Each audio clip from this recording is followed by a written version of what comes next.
is. He said this is live. This is the replay. If I want to see something live, Yeah, I you hit talk back, and that's where to show up. Yep. If I need this, I just grab over. If you need, yeah, if you need, I can find the other stuff you want. I'll tell you what. I'll fix when your headset's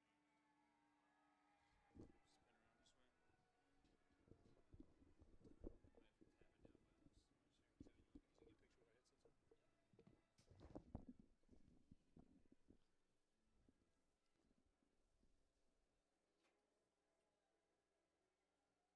on? Yeah, if you click like on my chest, it might lighten it up, you know? We're getting crushed by the window. It's not terrible. You fix that. Photoshop. Come on. We got time. Right? Sweet. That's what I said to Lou. I just think you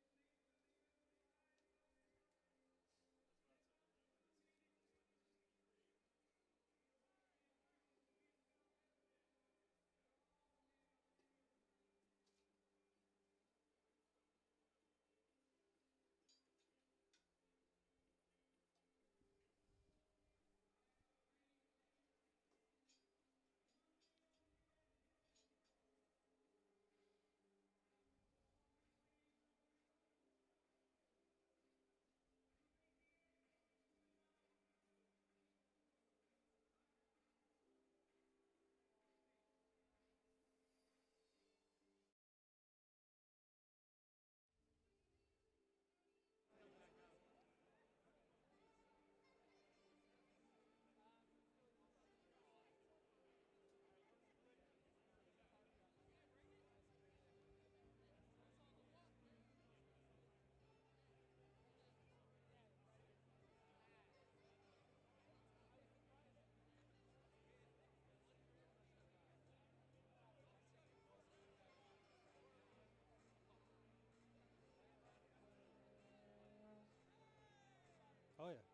respect for others, customer focus, entrepreneurial spirit,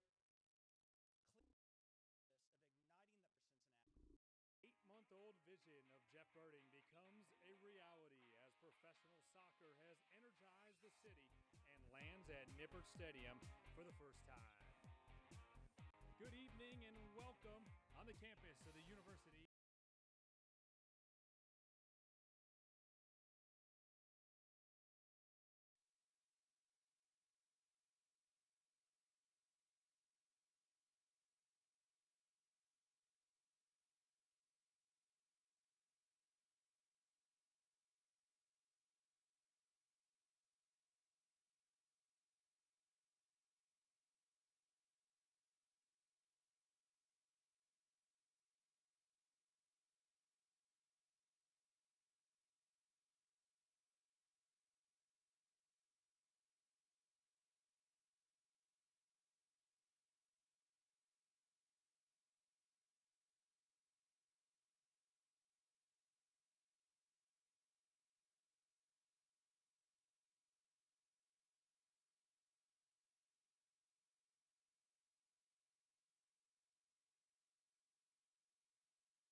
accountability, integrity, self-discipline, respect for others, customer focus, entrepreneurial spirit, clear and open communication, and family. FC Cincinnati will be guided by those same values and our purpose of igniting the passion for soccer in Greater Cincinnati. Tonight, the 8-month-old vision of Jeff Birding becomes a reality as professional soccer has energized the city and lands at Nippert Stadium for the first time. Good evening and welcome on the campus of the University of Cincinnati. Tom Gallardo, happy to be alongside University of Rio Grande All-American Kevin McCloskey as it is the inaugural home match for FC Cincinnati. They've already played 2 on the road away from the friendly confines of Nippert Stadium, which has a whole new look. We'll get into that here in a bit, Kevin. But first things first, Carl Linder is the owner, Jeff Birding is the general manager, and for the first time it feels like Cincinnati has a very legitimate professional soccer team. Absolutely, you know, from the front staff all the way down to the event staff, even at tonight's game, it's something very different. It's certainly legitimate. I think what it does for the city, it provides a pathway for our younger players, our 2 college or 3 college programs in the city, and there's a big buzz. It's very special. Well, the fans have certainly responded. More than 12,000 are expected here at Nippert Stadium for the first ever home game for the new club, and they will be led by a U.S. soccer legend, John Harkes, the first ever American to play in the EPL, and his name speaks for himself. Absolutely. Not only, you know, in the States, he's definitely one of the biggest names in U.S. soccer history, but I think overseas too. He's one American player that I remember growing up. Was the first guy that I watched on TV playing for Sheffield Wednesday. So he's obviously got the experience.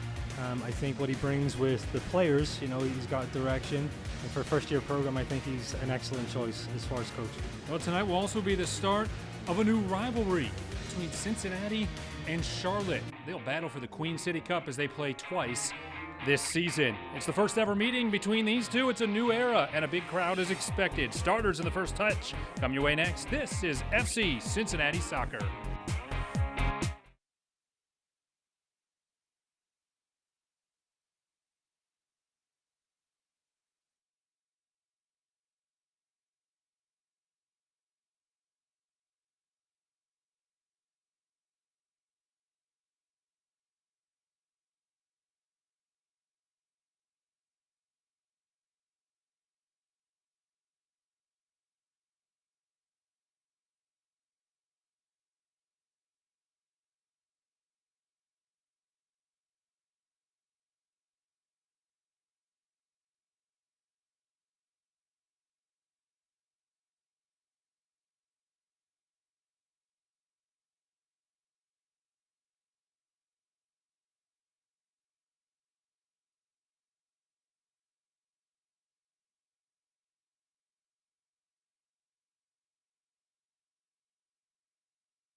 Glader and Kevin McCloskey back at Nippert Stadium, where lots of festivities for the first ever home match for FC Cincinnati. A flyover moments ago. It is a crisp April evening as the lads take the pitch for the first time.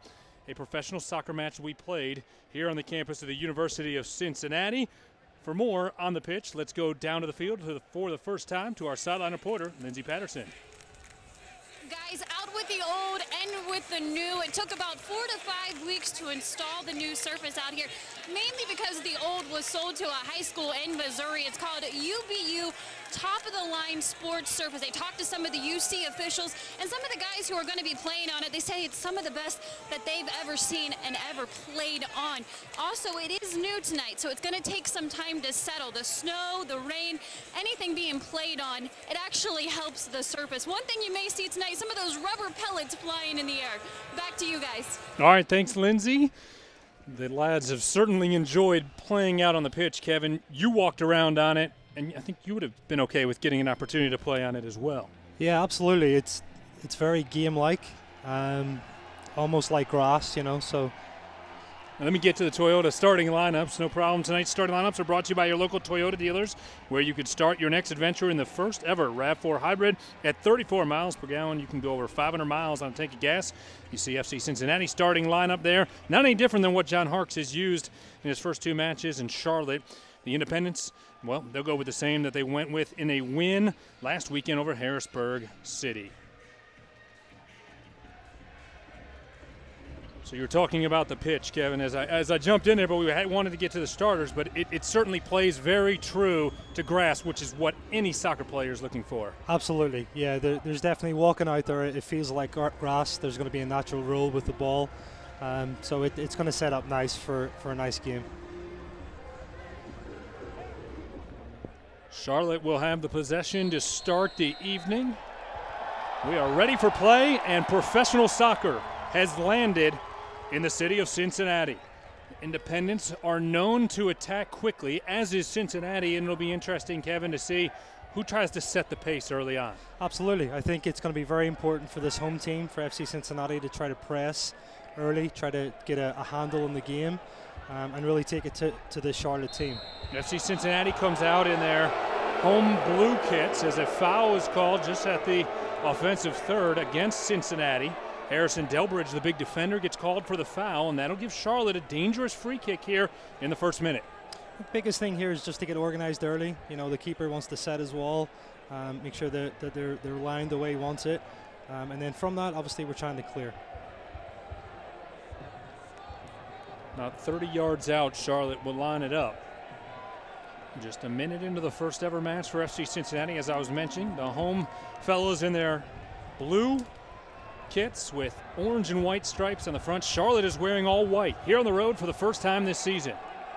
It'll be Jorge Herrera, the Colombian, will step in to the free kick.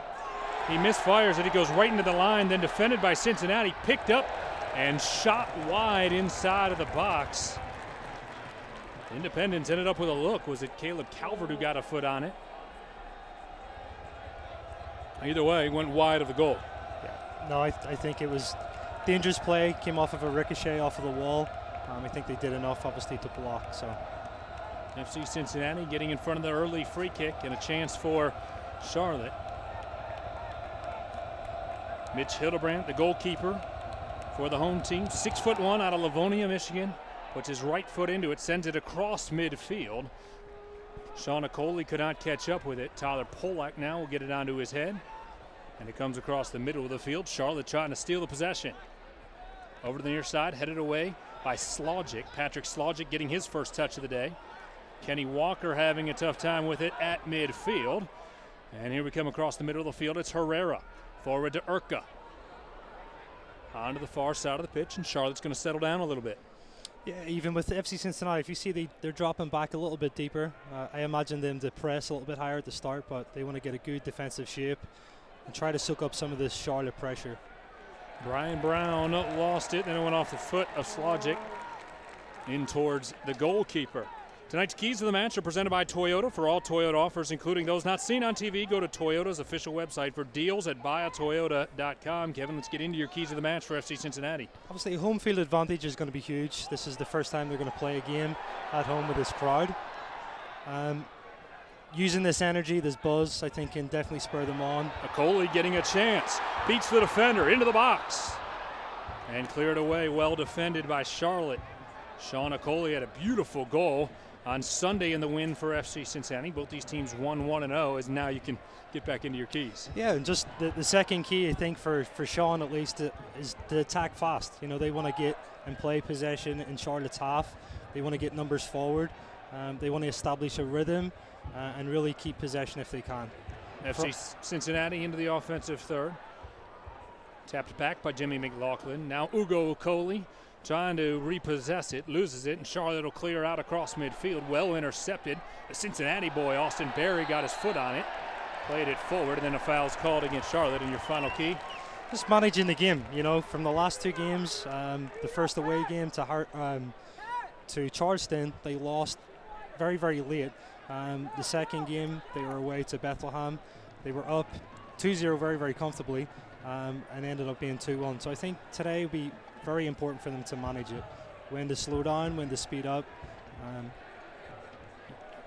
Clear foul as Austin Berry was knocked down on the previous play. FC Cincinnati did not do much with it, though, as they lost it to Charlotte, who then sent it out along the touchline. And now Harrison Delbridge will bring it into the midfield. Tried to play it forward for Jimmy McLaughlin and struck it a bit too strong, but here it falls to the foot of Corbin Bone. Bone over to Okoli, looking to scissor kick it, and there it is! The first ever goal at Nippert Stadium as FC Cincinnati strikes first. What a special goal. Great technique.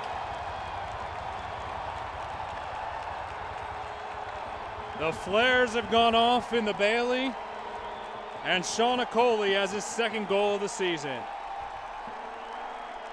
Special finish.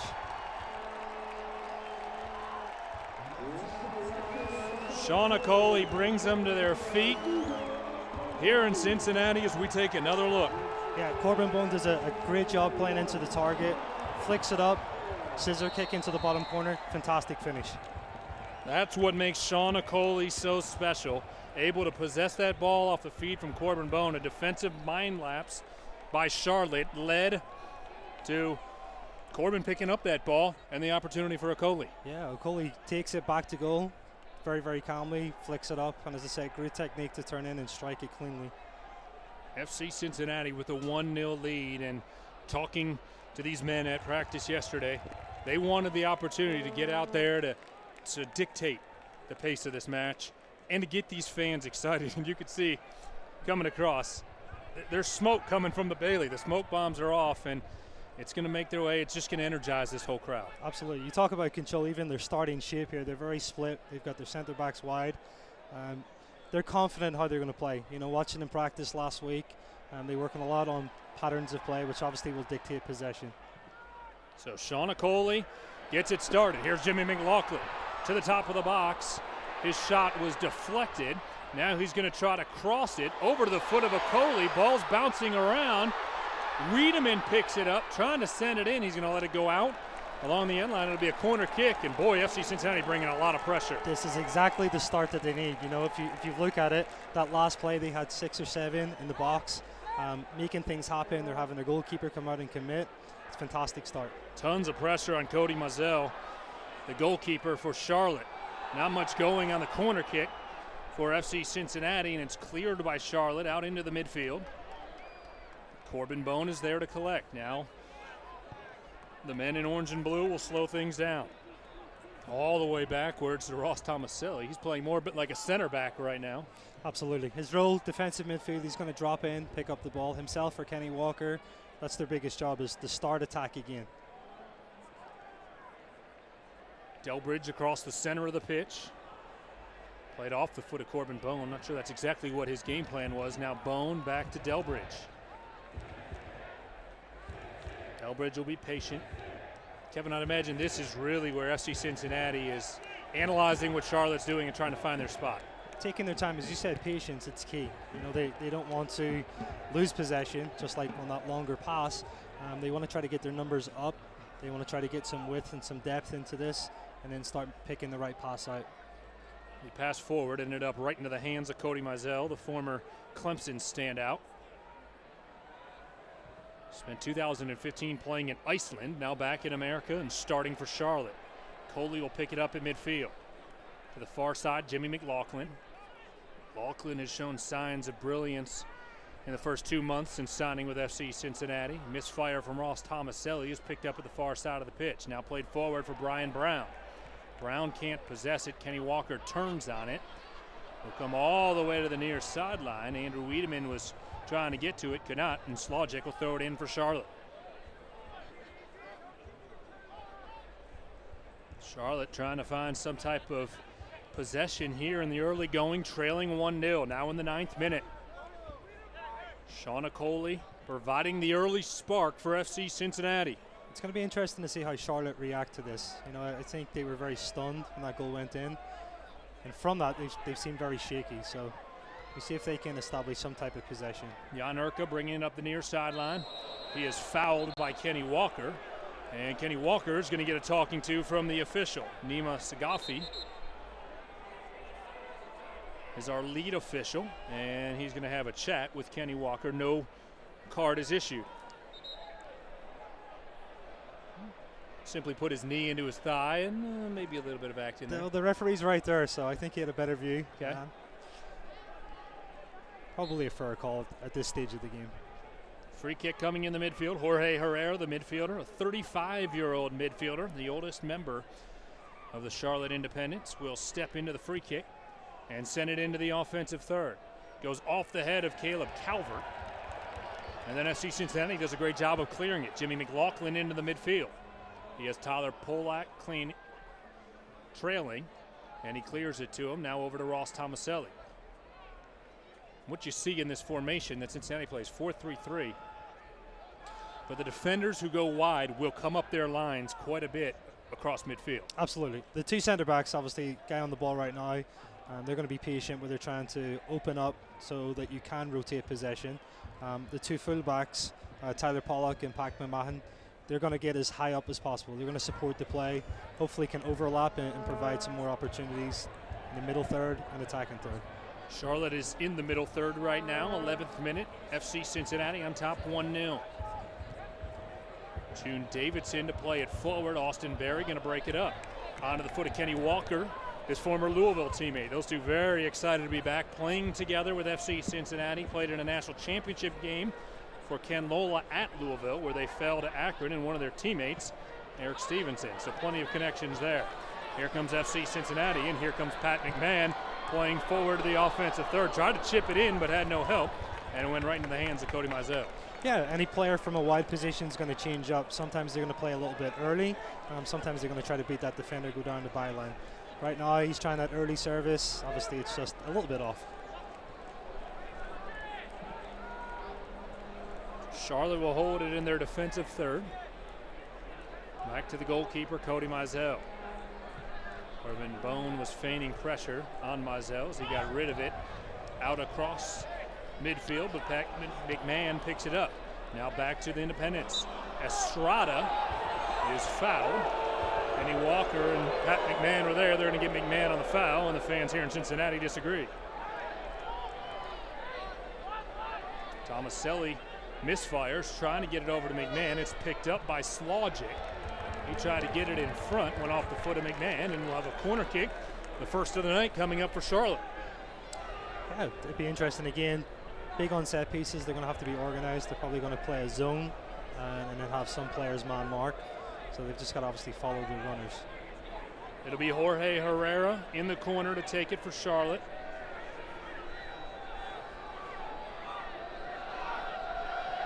Maybe the first opportunity for the Independents. Here comes across the front of the goal and into the lap of Mitch Hildebrandt.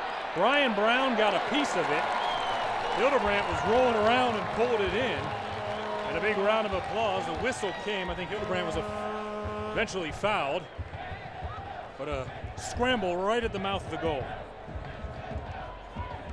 And actually it was Henry Kalungi who originally got to that ball, and a nice feed from a Herrera, and it created some chaos. I think the goalkeeper got a little bit fortunate. He came out, missed it, but did well to collect it as soon as he fell to the ground. Sean McCauley will receive the pass in midfield. Now it's fired across the pitch towards us to Pat McMahon. FC Cincinnati's working left to right. Clear down low by Kalungi. Goes straight up into the air, then it's deflected out of bounds by Pat McMahon along the touchline. It'll be a throw in deep in their own end for Charlotte. This is where FC Cincinnati are doing a great job. They're putting a lot of pressure. They're attacking with numbers, and even on turnover in transition, they're in a position that they can press higher up the field. Throwing in the direction of Brian Brown. He is knocked down by Pat McMahon. Wanted a foul, will not get it. Brown will be slow to his feet as he awaits for a whistle that is not coming. Austin Berry played in Korea last year. Of course, he had a few very good years in the MLS, including MLS Rookie of the Year in 2012 after he was a first-round pick of the Chicago Fire. He's ecstatic to be home. Got to throw out the first pitch for the Cincinnati Reds earlier this week on Thursday. Sean McCauley. He has the one goal today for FC Cincinnati. The home men leading 1-0.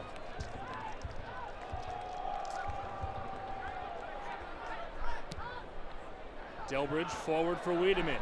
Wiedemann to Bone, lost it. Back out to Kenny Walker. Walker over to McMahon, now to the offensive third. Nice touch, onto the foot of Corbin Bone. Bone across the middle of the pitch. Tomaselli, Bone, over to Tyler Polak.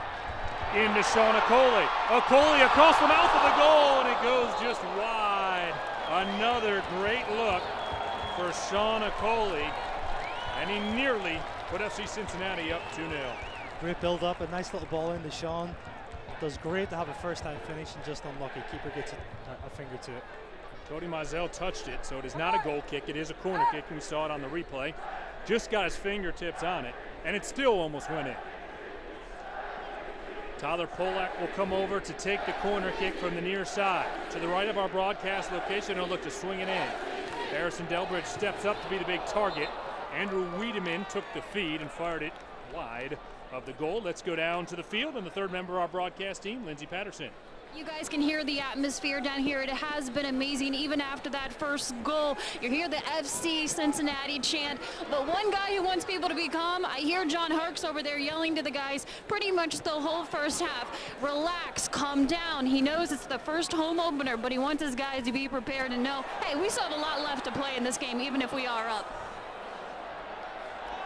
Another corner coming for Cincinnati.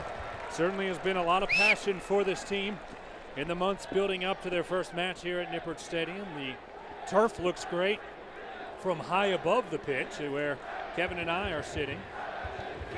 And FC Cincinnati has another corner kick coming. Tyler Polak will step to it. Corbin Bone will come over in case they want to go short corner. You can hear this crowd. It's fantastic. The energy's around. It's buzzing. It's exactly what the players want from this first game. Polak sends it in. Kenny Walker couldn't get to it. Pat McMahon comes up to grab it.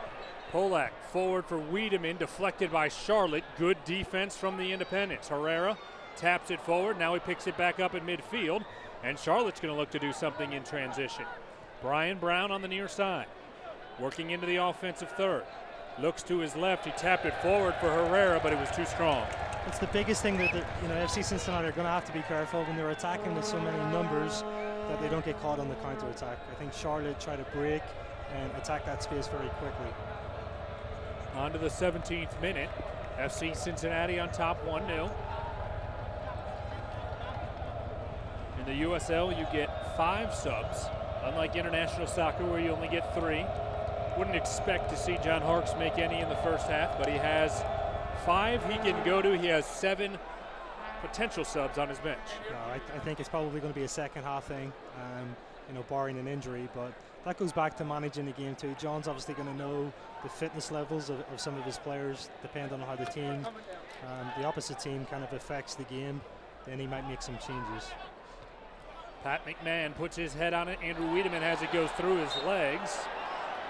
And a foul is called as Andrew Wiedemann got tied up with Patrick Slogic, the defender out of Colorado Springs, Colorado. And FC Cincinnati just outside the offensive third will get an opportunity for a free kick. You're sending their big guy Harrison Delbridge up here. I think he'll probably be a target. Polak, who takes most of the corners for FC Cincinnati, will stand above the ball and get set to try and send it right to the edge of the 18. And apparently there was a bit of a confrontation going on inside the 18, so Yuma Sagafi will call over the 2 men involved. Ugo Okoli for FC Cincinnati and Jack Metcalf for Charlotte. Polak swings it into the 18. Harrison Delbridge puts his head onto it, and it goes out of bounds along the end line. It's scooped up by Cody Mizell. Yeah, good service in. They're looking to send Delbridge and Berry up on those set pieces, trying to pick out a target and hopefully play it back across the face of the goal. Cody Mizell gets set for the goal kick. The Independents have had one really good look at an opportunity for an equalizer. It was turned away, and Mitch Hildebrandt gobbled it up right at the mouth of the goal. Corbin Bone has it go off his head. Ross Tomaselli will pick it up. Jimmy McLaughlin on to Kenny Walker. Deflected away by David Estrada. And now it's June Davidson playing it backwards to Bilal Duckett. Duckett up the far sideline, misfired and put it into the third row of the stands. It'll be a throw-in for FC Cincinnati. Yeah. Charlotte are struggling to possess. The majority of this game has been in the half. The attacking half for FC Cincinnati, there's been so much pressure. Anytime that they're getting possession back for Charlotte, it's kind of a longer ball or hopeful ball. Sean Coley took down in the box. A follow shot by Jimmy McLaughlin is saved by Cody Mizell. The fans wanted to see a penalty kick, and that won't be the case. Similar to the goal, O'Coley does great. Back to goal, he's fantastic at receiving it. Does a little spin and a layoff. And again, that's a big strength of his. And now contact at the other end. Brian Brown is taken down, and Charlotte is going to get a dangerous free kick. Let's first go back and take a look at O'Coley going down inside the 18. Good no call. Yeah, I think more than anything, he just lost his balance. Yeah, Henry Kalungi. Now at the other end, a good foul call. Probably a good, yeah, absolutely. He wants to try to stop it. They want to get back in again and defensively get organized. Charlotte was taken down from behind. You're going to set yourself up to be called for a foul when you knock somebody down in that manner. Yeah, and I think it's actually pretty smart of FC Cincinnati to make that foul at the time. They were getting countered. They had numbers down. So now they get to come back and at least get organized. Jorge Herrera looking for his first goal of the season and an equalizer here for Charlotte. Herrera about 28 yards away. Will put his right foot into it, into the box. Picked up by Estrada. Estrada's going to be forced to the far side of the field, plays it off of Polak. And FC Cincinnati did a great job defensively. Estrada keeping it alive. Plays it forward. Herrera along the end line, turns it back to Estrada. And Estrada well defended as it's taken off his foot, and then it goes out of bounds, and a throw in coming for the home team. FC Cincinnati leading 1-0 in the 22nd minute, thanks to a goal by Sean Coley in the 6th minute on the feed from Corbin Bone. Early fireworks here in the inaugural home game at Nippert Stadium for FC Cincinnati. They had their announcement back in early August, just a stone's throw away on the other side of the pitch in the Richard E. Lindner Center. And 8 months later, here we are. It is a chilly night, but an absolutely beautiful night for soccer. The world's game on a grand stage at Nippert Stadium. I think you've noticed too, this game has started, it's finally settled down a little bit, where transition is not as high. The speed of play is slowed down. Both teams now are going to be a little bit more cat and mouse. Kenny Walker trying to slice it across the field, intercepted by Charlotte. Estrada gets to it, and now it is played forward into the midfield by Charlotte. Tomaselli had it, lost it, and Charlotte will try to get something going the other way. Pat McMahon has other plans. Jorge Herrera had it stripped by McMahon, and now FC Cincinnati possessing it, misfires onto the foot of Jan Urka. Urka just across midfield, pushing forward right to left. Urka over to his left, Estrada. Jorge Herrera strikes it, McMahon turns it away. Slogic over to the near side, Calvert. Charlotte working in the offensive third, misplayed onto the foot of Herrera. Over to Estrada, he tried to turn it to his right, maybe should have just shot it. Charlotte was starting to build here, they're definitely getting numbers forward. Kalungi and O'Coley get tied up at midfield. Foul will be called on Henry Kalungi. And Sean Coley will march forward as FC Cincinnati will turn it around to the midfield. Just a little bit too much from Henry Kalungi as he wraps his arm around the neck of Sean Coley. Absolutely. No, that's a clear foul. As soon as he grabs and pulls, obviously he's trying to set him off balance. Ross Tomaselli playing back as a defender with Pat McMahon. The fullback pushing forward. Sean Coley playing it off his foot, headed out of bounds. Dangerous free throw coming for FC Cincinnati. Deep in the offensive third.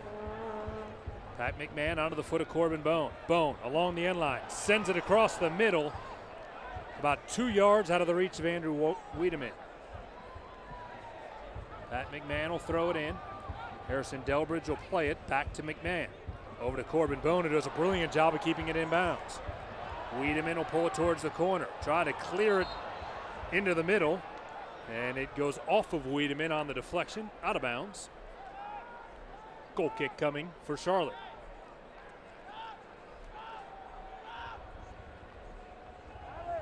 Tom Glader, Kevin McCloskey, happy to be with you here tonight as FC Cincinnati And the Charlotte Independents meet for the first time. They will play twice this season. They are playing for the Queen City Cup Challenge. Queen City Cup is here in Cincinnati. It was announced a few weeks back. A friendly wager made between the two mayors of the cities. And the loser of the series, well, the other one's going to have to wear the winning team jersey as they serve at a soup kitchen once the season is over. Andrew Wiedemann to the offensive third. Pat McMahon onto Okoli. Leaves it for Walker. Try to give it back to Okoli and went just over his head. Okoli may have been poked in the eye. Walker possessing. Got it forward to McLaughlin, who lost it. Now onto the foot of Davidson. Over to the far side of the pitch. Jack Metcalf playing it forward. Goes over the head of Austin Berry. Charlotte might have numbers. Brian Brown touches it off to his left. Caleb Calvert. Calvert inside the box. Fires it right into the hands of Mitch Hildebrand, who comes up with the save. Looks like Brian Brown's going to be a handful also. Him and Austin Berry, I think, are going to have a good battle this evening. 26th minute. FC Cincinnati on top 1-0. Mitch Hildebrand played last year with Minnesota United FC up in Minneapolis. Okoli heading it forward. Defended well by Charlotte. Caleb Calvert lost it. Corbin Bone picked it up, but Charlotte repossesses with Jan Urka. On to Calvert. Pretty ball off the back of his heel. Forward to Urka, who's double teamed. Going to pull things back. Across the middle of the pitch to Davidson. Davidson onto his right, Herrera. Herrera kicks it out to the right. Shot into the box. Knocked away Harrison Delbridge. Corbin Bone comes back to collect, and Tyler Polak, the fullback, will play it into the midfield.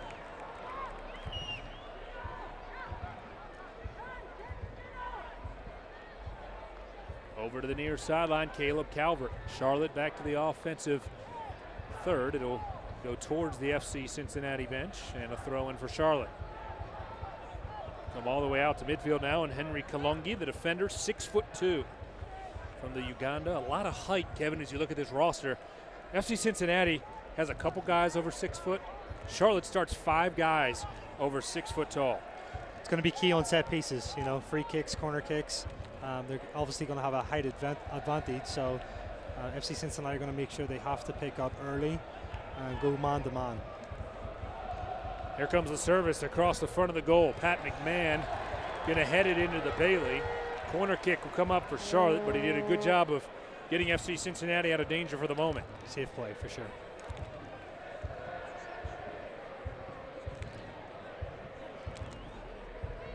Charlotte will get to set up from the near sideline to our left. Jorge Herrera, the experienced midfielder out of Colombia. He signed with the Charlotte Eagles back in 2007, and he has not left the other Queen City since. His service into the middle is headed up and over the goal. So a goal kick coming for Mitch Hildebrand, as Caleb Calvert couldn't do anything with it. Yeah, Charlotte's always had a rich history with soccer too, back to the Eagles days. Known for a strong soccer time. FC Cincinnati opened their 2016 season just down the road from Charlotte in Charleston. A heartbreaker, 1-0, as a goal was scored by the Charleston Battery in stoppage time to hand them the victory. But the men bounced back in a big way, picking up a victory at Bethlehem Steel, 2-1 this past Sunday. Now leading 1-0 at home. Andrew Wiedemann into the offensive third. Nice touch by McLaughlin. Over to Pat McMahon. He'll serve it across the front, and it's headed away by Patrick Slogic before we get to the corner kick. Back down to the pitch, and Lindsey Patterson.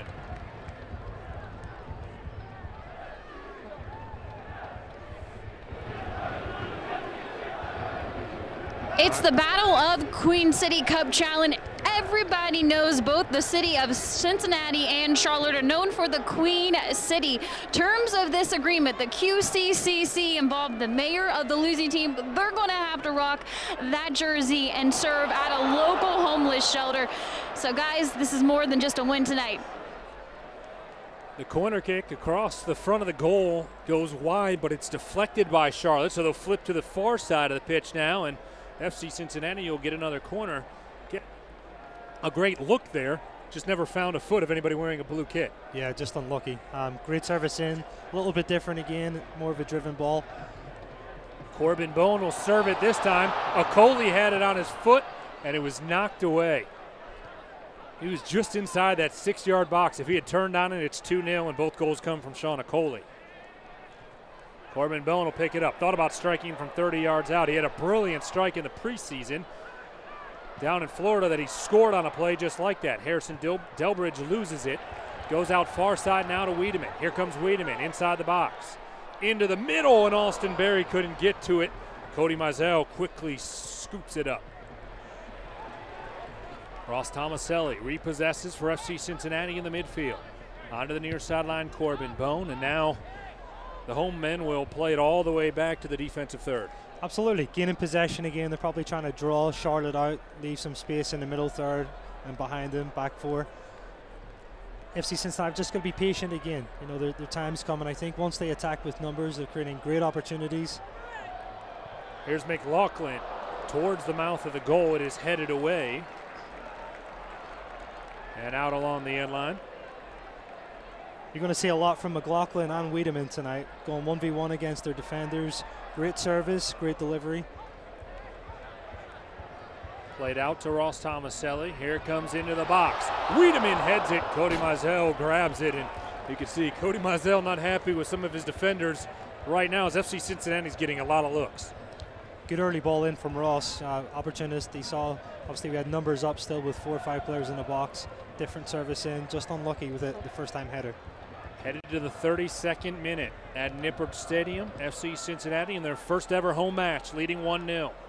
Delbridge pushing it forward to the midfield. Tyler Polak will bring it up the far sideline.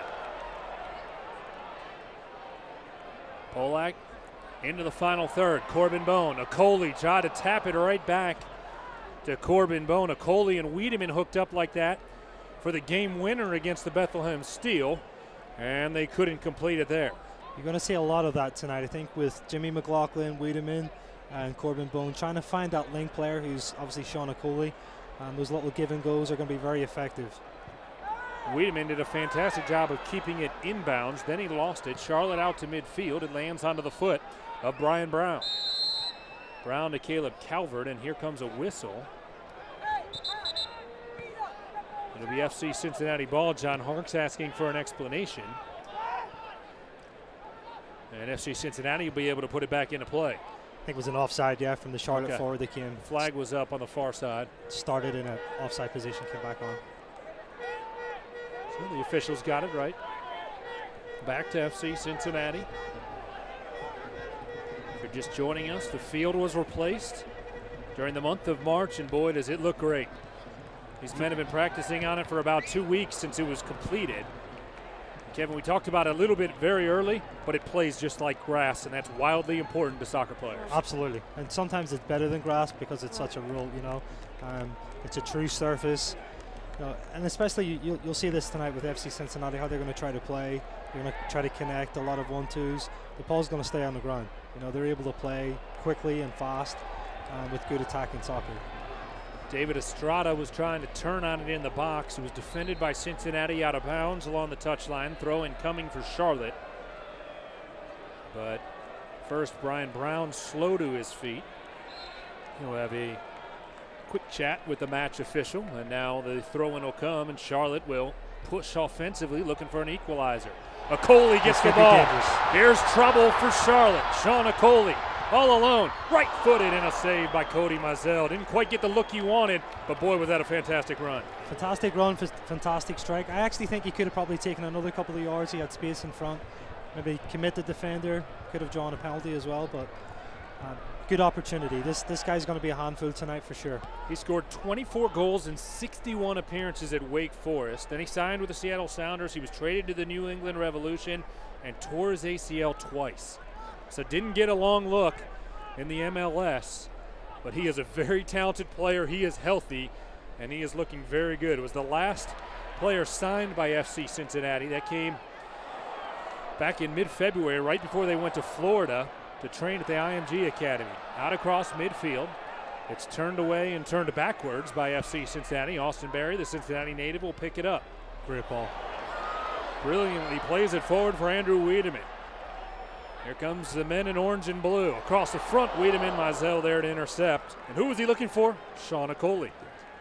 Great ball from Austin Berry, but driven ball, probably about 60 yards into the space of Wiedemann. Fantastic technique. 35th minute, 1-0 FC Cincinnati.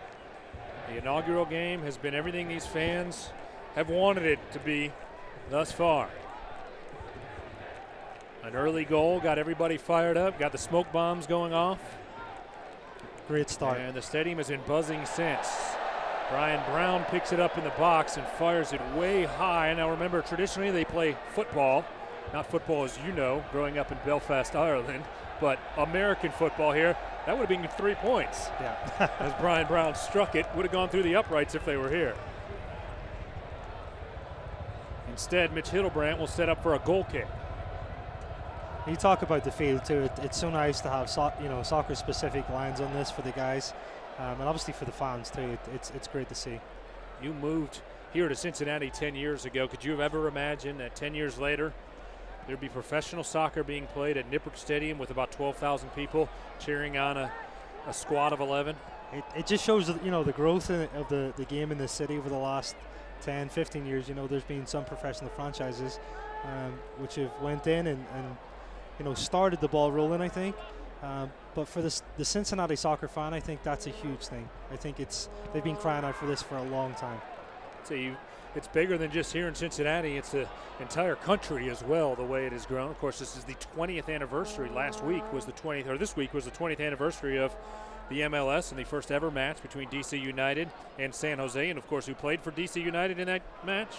John Harkes, the head coach for FC Cincinnati.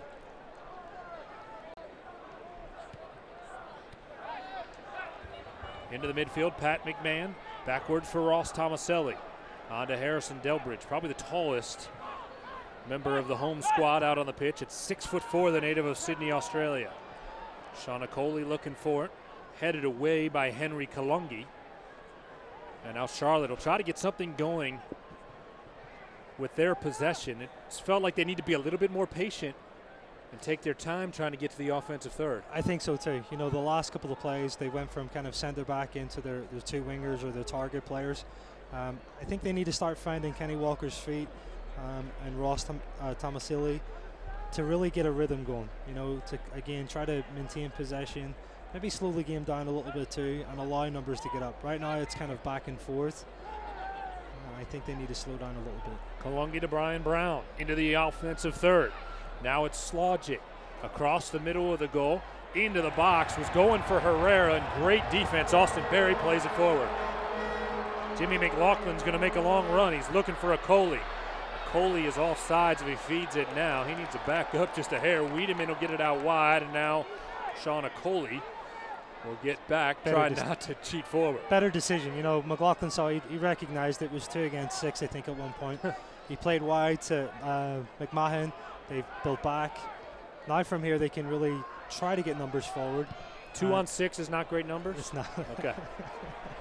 Long ball for Tyler Polak, looking for some help in the box. Polak with a nice run off a good move. Over to Wiedemann. Wiedemann looking for something, crossed it to a Coley, and Charlotte intercepted it. Good defense from the Independents. I think a lot of times too, just building that up and allowing numbers to grow. Even if they turn the ball over, they're good at defend in Charlotte's half. It allows them to press in their half. A Coley towards the end line. Kicked away by Patrick Slogic. Corner kick coming for FC Cincinnati, and another opportunity for the home club. Tyler Polak. Now he plays on the left side of the field, but when there's a corner kick on the right corner, he has to make that long run as a defender all the way over to the corner.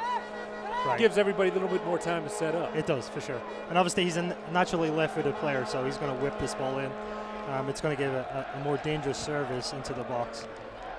Coley and McLaughlin are inside the 6-yard box. Here it comes for Delbridge, trying to get his head onto it. Coley didn't get to it. Delbridge getting tied up with Kalungi.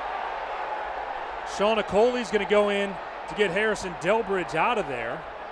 The whistle was blown. Those two are going to get a talking to from the official, and we'll see if there was any discipline handed out. Harrison Delbridge was not happy. Sean Okoli came in to pull him away from Henry Kalungi.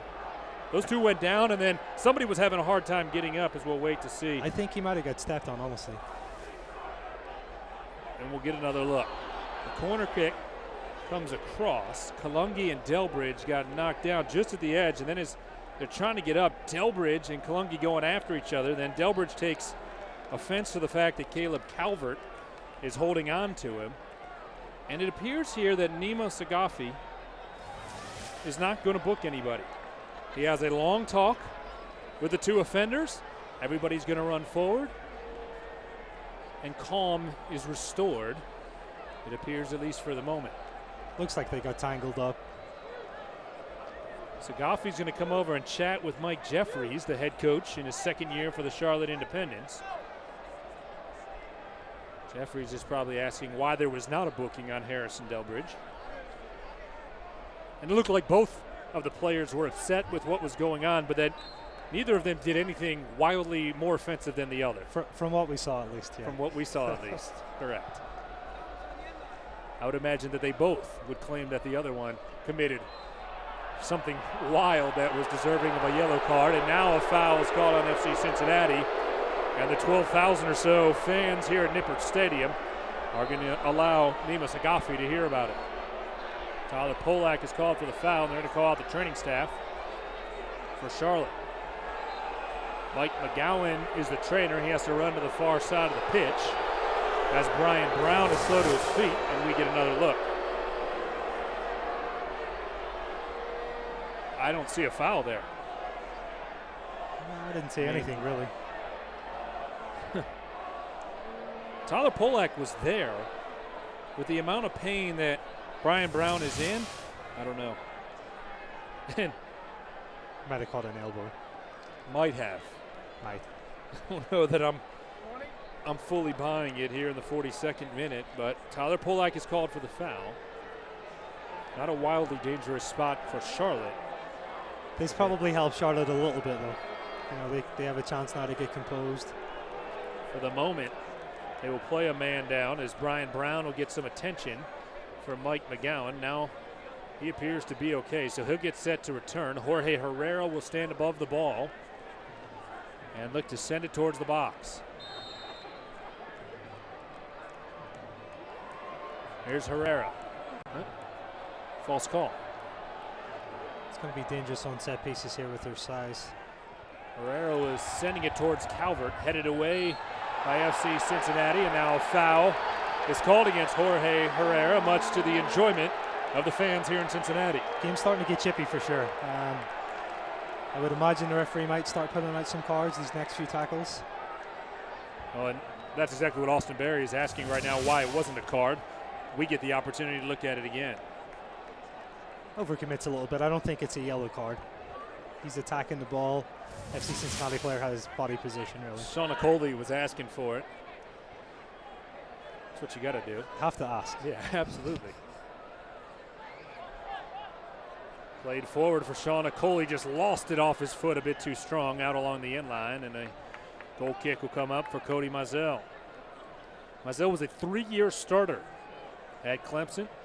As I mentioned earlier, spent 2015 in Iceland. He was on the U.S. under-17, under-18, and under-20 national team, so certainly a decorated goalkeeper. Has played every minute this season, now allowing 3 goals for Charlotte. They won last time out by a score of 2-1. That was against Harrisburg City on Saturday. They fell behind early in that one and then got 2 goals to come from behind. Jorge Herrera trying to get it to the offensive third. Now he has to turn and fire it across to Slogic. It's intercepted by Wiedemann. FC Cincinnati looking for numbers. Wiedemann forward for Okoli. Okoli going to try to chase it down in the corner.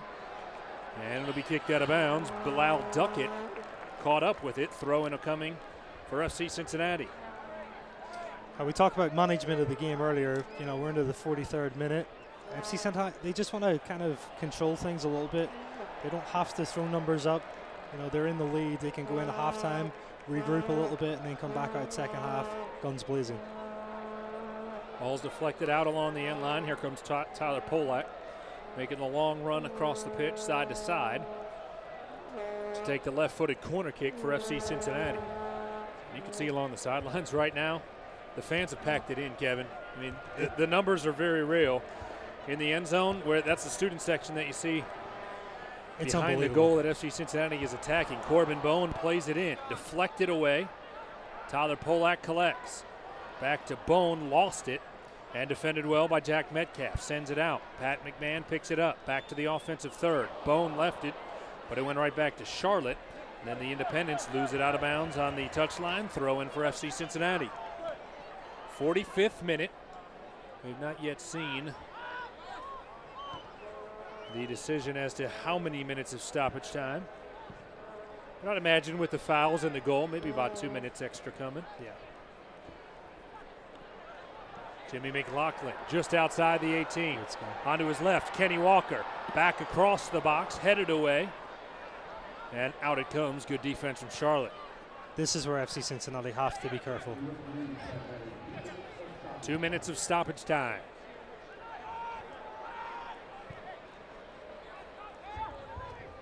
Into the midfield. Charlotte trying to turn and find an equalizer before heading to the locker room. Jimmy McLaughlin can't pick it up. Jack Metcalf will track it down, far sideline. Into the middle of the pitch. Was intended for David Estrada. And every time Charlotte picks it up, it feels like FC Cincinnati is right there in the midfield to turn them away and force the possession in the other direction. They're pressing high. You know, their energy's been fantastic. They're obviously very, very fit to be able to play this style. And credit to them, they've done it the entire half. Henry Kalungi brings it back to the defensive third. Now into the midfield. Tyler Polak picks it up for FC Cincinnati. Corbin Bone to the far sideline. On to Sean McCauley. FC Cincinnati taking their time. Be interested to see if they really should probably kill this half off if they can. Just keep the ball for a little bit. I don't think that's their style, though. It's not, which is great. They want to put some more energy into these fans here at Nippert Stadium. Probably about a minute of stoppage time left. The clock stops at 45 minutes, but 2 minutes were added on by the fourth official, Brandon Artis. Harrison Delbridge will leave it for Pat McMahon. FC Cincinnati out or along the midfield. Kenny Walker touching it to Wiedemann. Now McMahon will play it into the corner. And looking to the match official. He hasn't looked at his wrist yet. You talked about it, Tommy. It's great to see this, that they are pressing, they're attacking with numbers. You talked about the fans coming out tonight. The players certainly are not disappointing the fans. And there it is, the first half of professional soccer in the books at Nippert Stadium. And so far, so good for FC Cincinnati. A 1-0 lead thanks to a goal in the 6th minute off the foot of that man, Sean Okoli. We'll look to go down to the pitch momentarily and hear from FC Cincinnati's gaffer John Harkes as he gets set with Lindsey Patterson. And let's go down to the field. Lindsey, take it away. Coach, you're an attack-first kind of guy. Sean Okoli already making an impact out there. How important was it to get on the board first?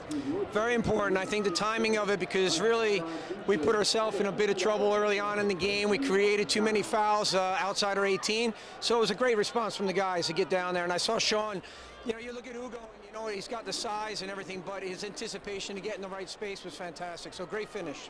One thing you've actually talked about before, can we manage the rest of the game to kind of avoid that second half collapse? What do you tell the guys in there to avoid that? Well, it's about focus. I mean, we've already done the work on the field this week in training. Now, in terms of bringing that focus, that dedication to, you know, the cause, and if we do that right, we make sure we close down the space early, we should be okay. Thanks, Coach. All right, thank you. All right, thank you, Lindsey.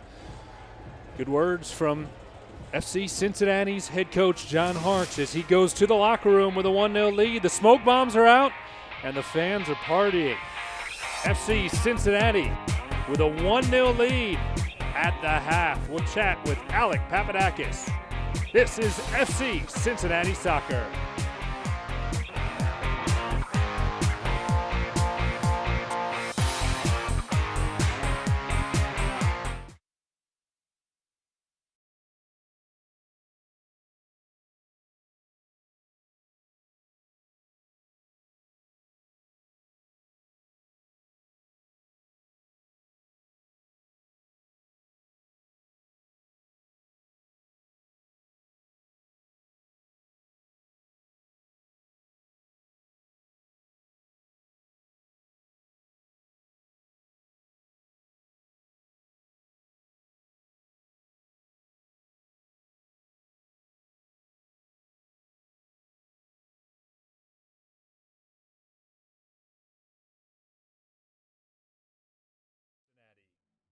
Welcome back to Nippert Stadium. Tom Gledder, happy to be along. Tonight's halftime report is brought to you by the Healthcare Management Group. Tonight's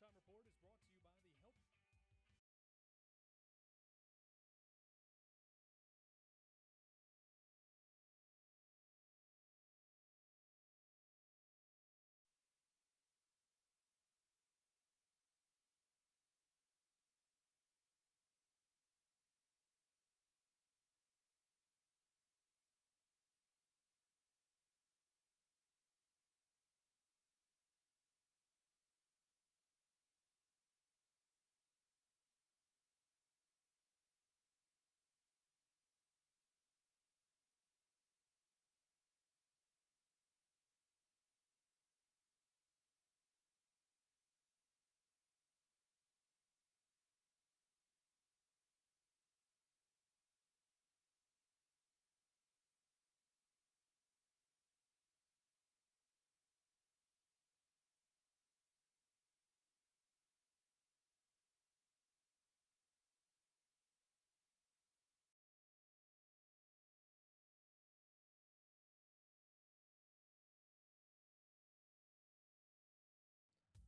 Health. Tonight's halftime report is brought to you by the Healthcare Management Group, providing greater care for greater Cincinnati. Welcome back to Nippert Stadium. Tom Gledder, happy to be alongside Alec Papadakis, the CEO of the USL and maybe the busiest man in the league. The league grew dramatically since last season, 6 expansion teams. And Alec, I'd imagine for you and everybody back at the league office, it's been a very exciting offseason. Yes, that's an understatement.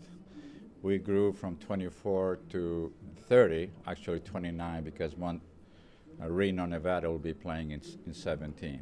But it has been a very, very active off-season. What has it meant for the league just to add so many teams and have so much interest in being a part of the USL? Well, let me just say this. Right now, USL is one of the biggest leagues in the world, professional soccer leagues. We have 29 teams, 30 in 17 and perhaps 32. And we may be up to 35, 40 teams by 2020. So it's not just the growth of the league that we're looking at. You know, we have a very disciplined growth, but with a purpose. And our growth involves great ownerships. That's one of the things that we're extremely proud and what has made the league that it is today. Just to give you some information, we have 30 teams under contract. 11 of those teams are under the ownership of the MLS. Mm-hmm. 4 NBA ownerships, 3 minor league baseball ownerships, and today we're playing a team, Charlotte, that they also own and operate the Major League Lacrosse team. So our ownership, in my opinion, is one of the strongest ownerships anywhere in the world. You certainly added a great owner here in Cincinnati. Of course, tonight is the inaugural game here at Nippert Stadium. To add an owner like Carl Lindner and to see everything that's going on here in Cincinnati, what does that mean? Well, you know, when we talk about progress and expansion and success, Cincinnati is a great example of our growth and a reason for our success. You have an amazing city here, beautiful city, the 28th, I believe, largest city in the United States. And as far as the ownership, you have one of the most distinguished businessmen and community leaders, impeccable reputation, integrity. And that's what USL is all about. And, you know, Cincinnati, to us, you guys have something very special. You remind me a lot of Orlando City, of Sacramento.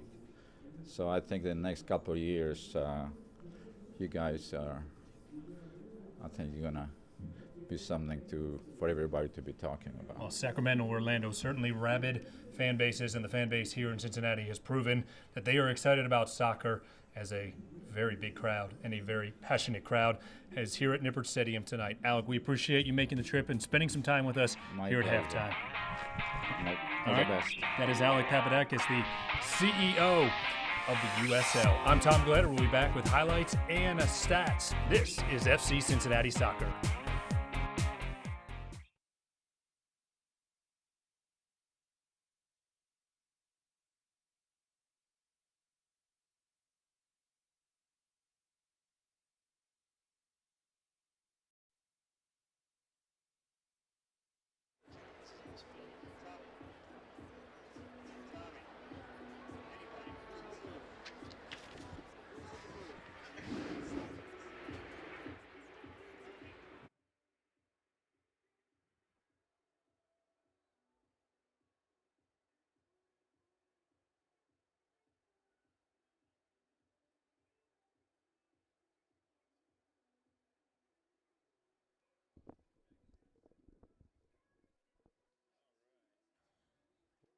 Here, get your head on. Headset on. You're going to see your highlights.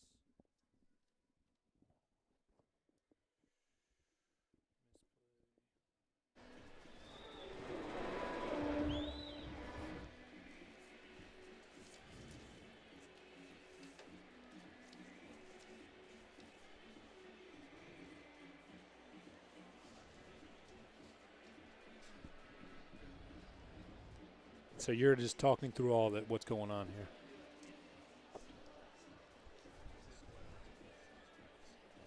Yeah, they brought him here, but I don't know how we. Yeah, I don't know how. That's fine. Stats is not sponsored, so whatever. We can talk about it if we need to. How much time? Will we need to fill some time? Yeah. Well. Okay.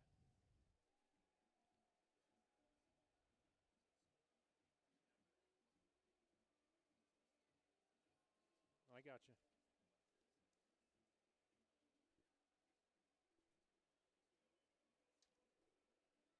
Tom Gledder and Kevin McCloskey happy to be back with you on the Healthcare Management Group halftime report, where FC Cincinnati in the first ever game at Nippert Stadium leading the Charlotte Independents 1-0. Time to check the first half highlights presented by Road Dog Logistics, one of Cincinnati's fastest growing companies.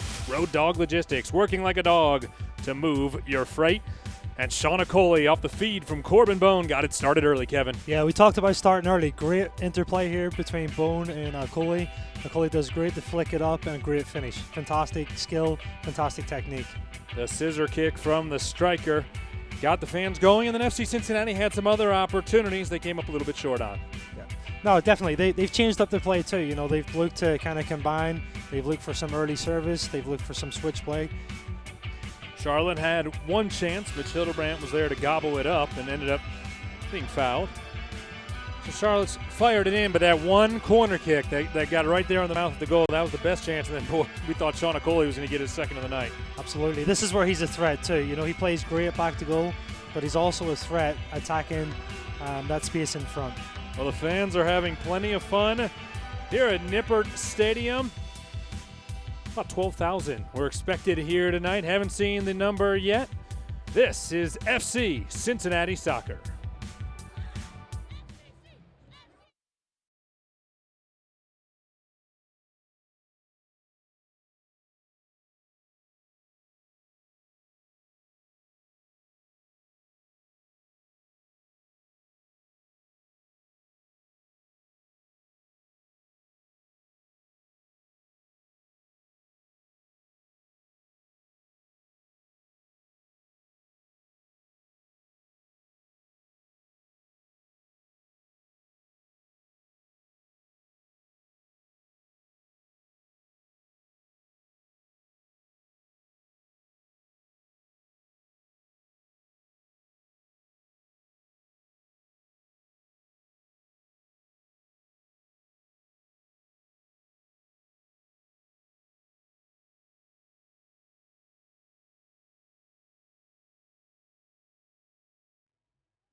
FC Cincinnati and Charlotte meeting for the first time ever at Nippert Stadium, a chilly April evening, and the home club on top 1-0. Tom Glitter, Kevin McCloskey back with you as we get set for the second half of play. Let's go down to the pitch and check in with the third member of our broadcast team, Lindsay Patterson.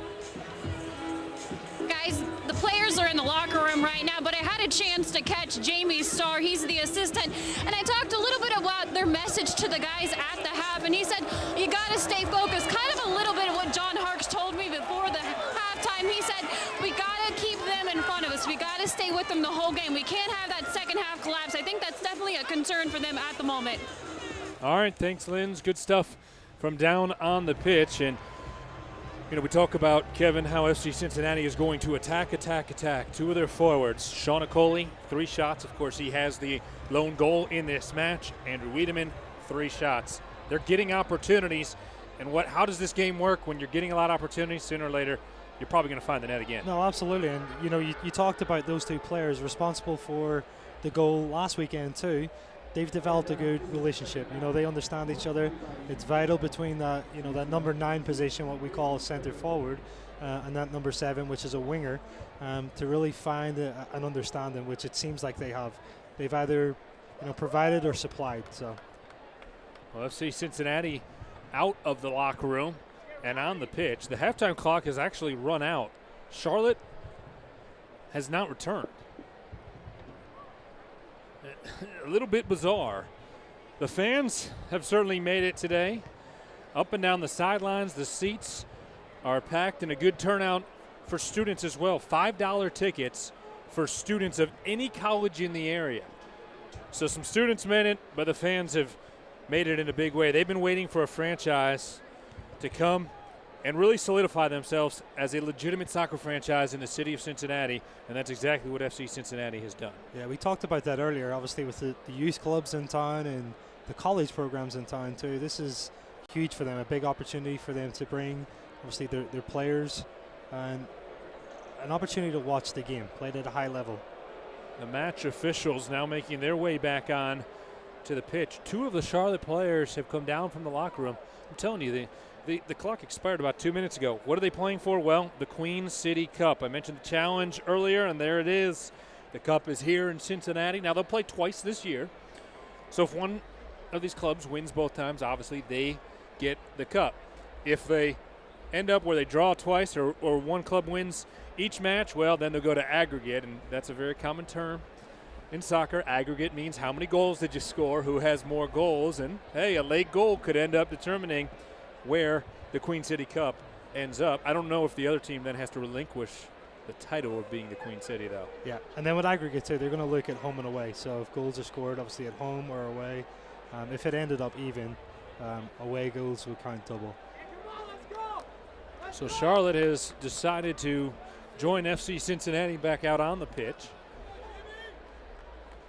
The home lads have been waiting a few minutes now for their opponent to return. That shows, you know, their eagerness too to get back at it.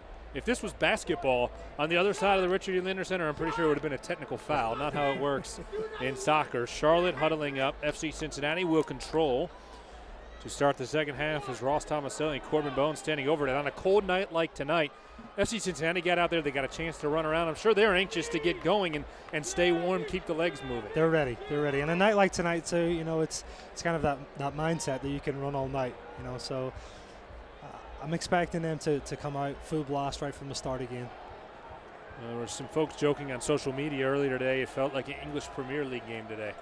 This is EPL weather. Minus the rain, but yeah. Mid-30s, a bit chilly. It is clear, so you're right. No precipitation, but that's good for the fans. Corbin Bone over to Jimmy McLaughlin, and here comes FC Cincinnati leading 1-0 as we begin the second half. So happy you can join us tonight, whether you're watching on Star 64 or YouTube or listening on ESPN 1530. Okoli into the offensive third for FC Cincinnati. They're attacking the opposite way. Over to Kenny Walker. Strikes! And it goes just wide. He rippled the netting and knows he just missed on his first goal of the season. So just on that play, you know, Sean Okoli, instead of posting up kind of back to goal, drops back into the pocket of space, receives it on his back foot, and goes at the defender. Delivers a great ball in to the back post. great opportunity. This is something I'd like to see Sean do a lot more, because he's got that skill, he's got that balance, he's dynamic enough to get into those pockets of space. Tomaselli trying to pick up the possession at midfield. Charlotte going to quickly push the other way, left or right. Brian Brown into the 18. Hildebrand has it show up in his hands in a hurry. Off the foot of Brian Brown, who had a good look. FC Cincinnati's goalkeeper turns him away. I think Brian Brown's going to be their biggest threat for Charlotte tonight. He's a big lad himself, you know, got good feet and got good speed. So he's going to definitely give our two centre backs, Harrison and Austin, some trouble. FC Cincinnati tries to grab the possession in midfield. Jimmy McLaughlin was knocked down looking for a foul, didn't get it. Kenny Walker turns and it ends up backwards onto the foot of Austin Berry. Now FC Cincinnati will slow it down. Both these clubs looking for their second victory of the season and a chance to pick up 3 more points and inch up the Eastern Conference standings a little bit. Here's Wiedemann, who had 3 first-half shots. Tried to play it forward to Pat McMahon, and it deflected off his foot improperly and out along the end line. Yeah, we talk about technique of the two centre midfielders with Kenny Walker and Ross. Ross does another good job of grabbing that, dropping back into that hole, switching about a 60-yard ball. Great technique. People don't see that. Kind of in this crowd, at least, they appreciate it. 48th minute at Nippert Stadium, 1-0. FC Cincinnati, thanks to the early goal from Sean Okoli. Ugo, as they call him, provided the early spark, and FC Cincinnati has led since. Onto the near sideline, played forward for Jorge Herrera. Herrera didn't pick it up. Estrada loses it along the touchline. FC Cincinnati will get the throw in.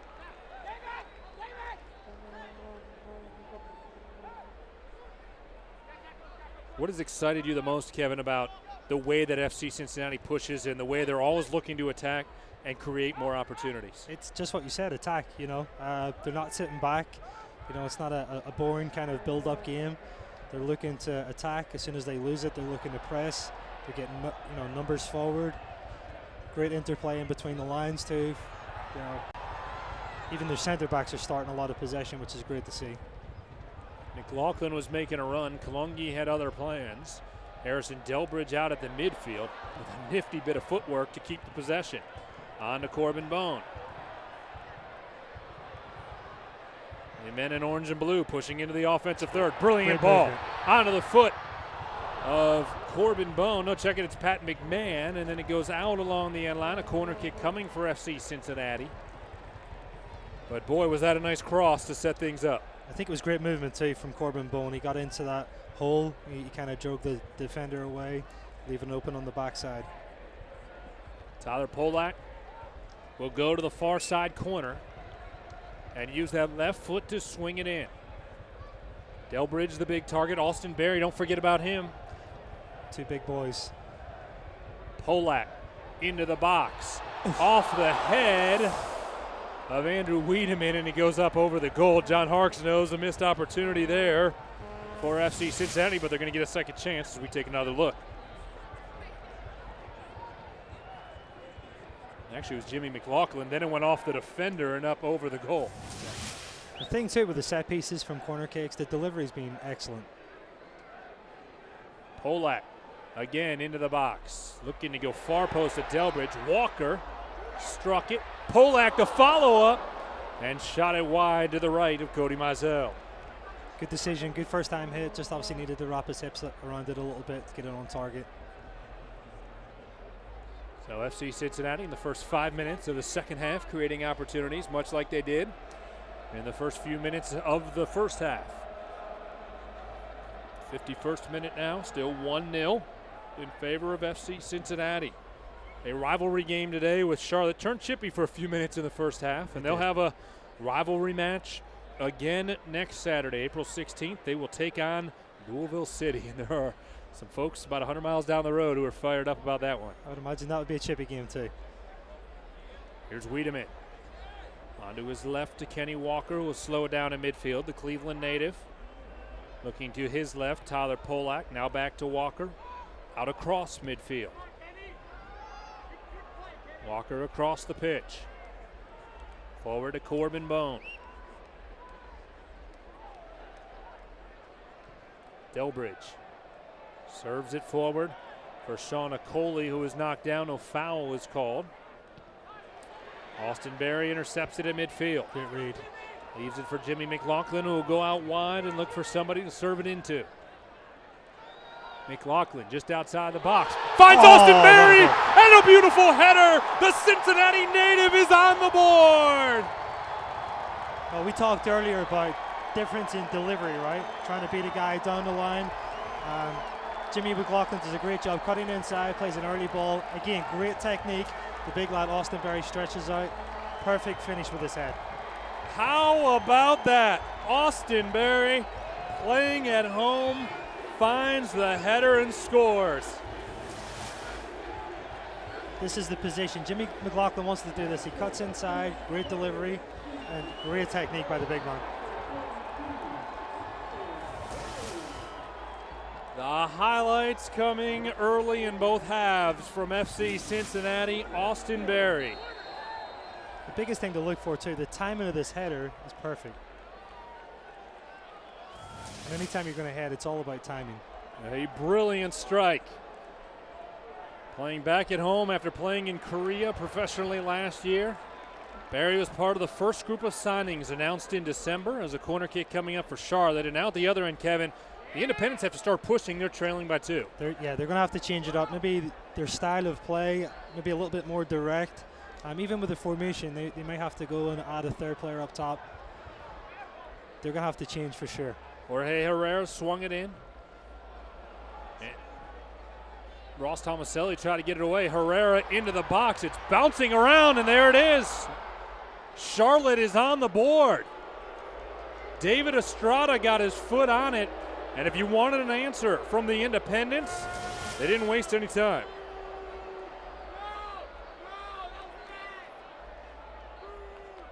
No, that's the thing there. We're good delivery in from the Charlotte players. I think they were outnumbered, but so defensively, FC Cincinnati is going to make sure that after scoring a goal, they're dropping back, they're getting organized, okay, and they can kind of delay any type of counter or kind of attack from Charlotte then. That's the second goal of the season for David Estrada from Salinas, California. He was born in Mexico, 50 career MLS appearances, UCLA graduate. He played with the Seattle Sounders, where he was MLS Player of the Week. Started this season a few years back with a hat trick. So 3 of his 5 MLS goals came in one game, and he picks up a huge strike there in the box for Charlotte. 2-1. FC Cincinnati on top now in the 54th minute.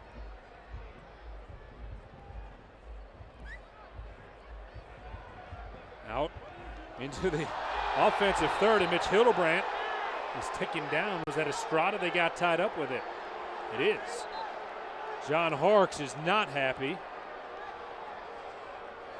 He wanted to see a card. It will not be issued, and FC Cincinnati, after having their advantage cut in half, trying to get back to the offensive third. Tyler Polak is cut down. Harks again not happy. Here comes Jimmy McLaughlin, who picked up the assist on the Austin Berry goal, his first of the season. This time he sends it for Wiedemann, and Mizell gets to it before Wiedemann got there. Certainly not wasting any time getting back in, getting into Charlotte's half and trying to attack. McLaughlin again, he's going to be a dangerous player. Him and Wiedemann, both sides, the 7 and the 11 are the 2 wingers. They're going to cause Charlotte's defenders a lot of problems. Here's Charlotte's getting ready to make a pair of substitutions. Corbin Bone pushing into the offensive third, leaves it for Kenny Walker, onto the foot of Wiedemann. A big right foot goes just wide. I think Corbin Bone does a great job of kind of drawing the defender to him, make him commit, and lay off pass into Wiedemann. Enzo Martinez and Joel Johnson. Joel Johnson from Torrance, Spain, and Enzo Martinez from Rock Hill, South Carolina are both set to check in, and they will both come in right now. So Jorge Herrera, the 35-year-old midfielder, comes out in the 56th minute. Enzo Martinez and Joel Johnson into the game. How about Johnson? He was part of Valencia's youth program. It's not bad, right? It's not a small club for sure. to be playing with that club when you're 11 years old. Absolutely. Means you have some talent.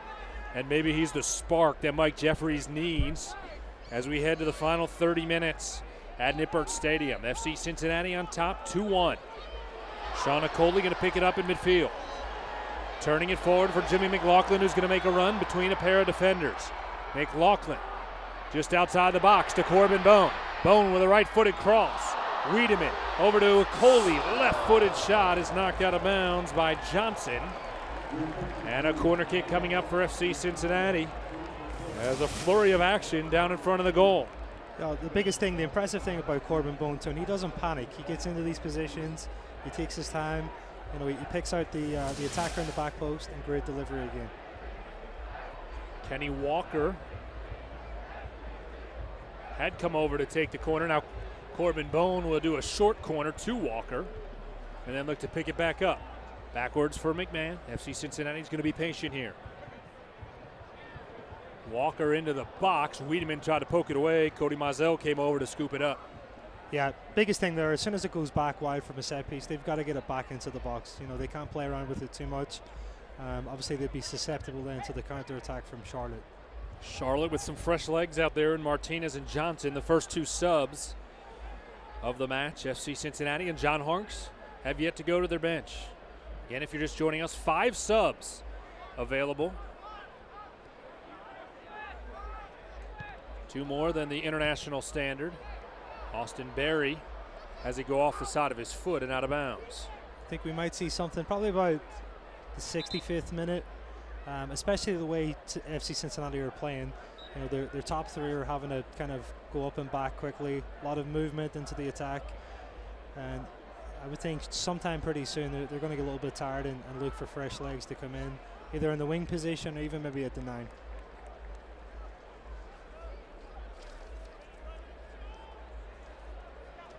Throw in for Johnson. He'll get it right back.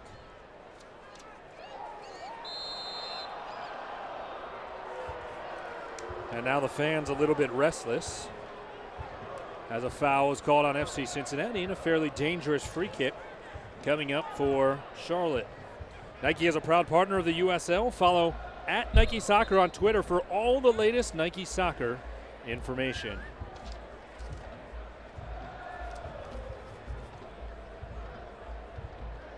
Enzo Martinez, the native of Uruguay, to send it into the box, headed in the direction of Mitch Hildebrand, who dives and makes the save. I think that's definitely going to be Charlotte's biggest threat, as we talked about earlier. Those set pieces, FC Cincinnati have got to make sure that they pick up those big guys, and they're big. Great ball from Enzo Martinez. Just slice it into the box. But Hildebrand is there. So now in the 60th minute, it's 2-1. FC Cincinnati scored early in both halves. And then Charlotte answered back to cut the advantage in half. Foul is called on FC Cincinnati, just behind the midfield stripe. Quick touch forward. Nobody home for Charlotte. Delbridge picks it up, and now it's Kenny Walker. Looking to his left, finds Sean Okoli. Okoli trying to beat Johnson. Has it knocked away. Ross Tomaselli picks it up. Kenny Walker onto the far side of the pitch. Walker stands above the soccer ball. All the way out to midfield. Harrison Delbridge, the Aussie. Over to the near sideline. Tyler Polak has it poked out. And into the midfield. Throw in for FC Cincinnati. How does the home team now respond after a little bit of the wind taken out of their sail thanks to that quick response from Charlotte? I think the key now is getting possession back. I think they need to kind of, because it's tough. We talked about attacking and how they're going to press and attack with numbers. It's tough to keep that up for the entirety of the game. I think they want to kind of slow down a little bit, and we talked about rhythm. Pick and choose the time when they go forward. Make sure that they've got numbers in the attack. But the most important thing, they've got to make sure that they defend well. They've got to stay compact, they've got to stay organized, and then when it's the right time, they can speed it back up in the attack in transition. Charlotte back to the offensive third. Estrada, who had the goal, sends it into the middle. Hildebrand dives and makes the save on the shot from Caleb Calvert.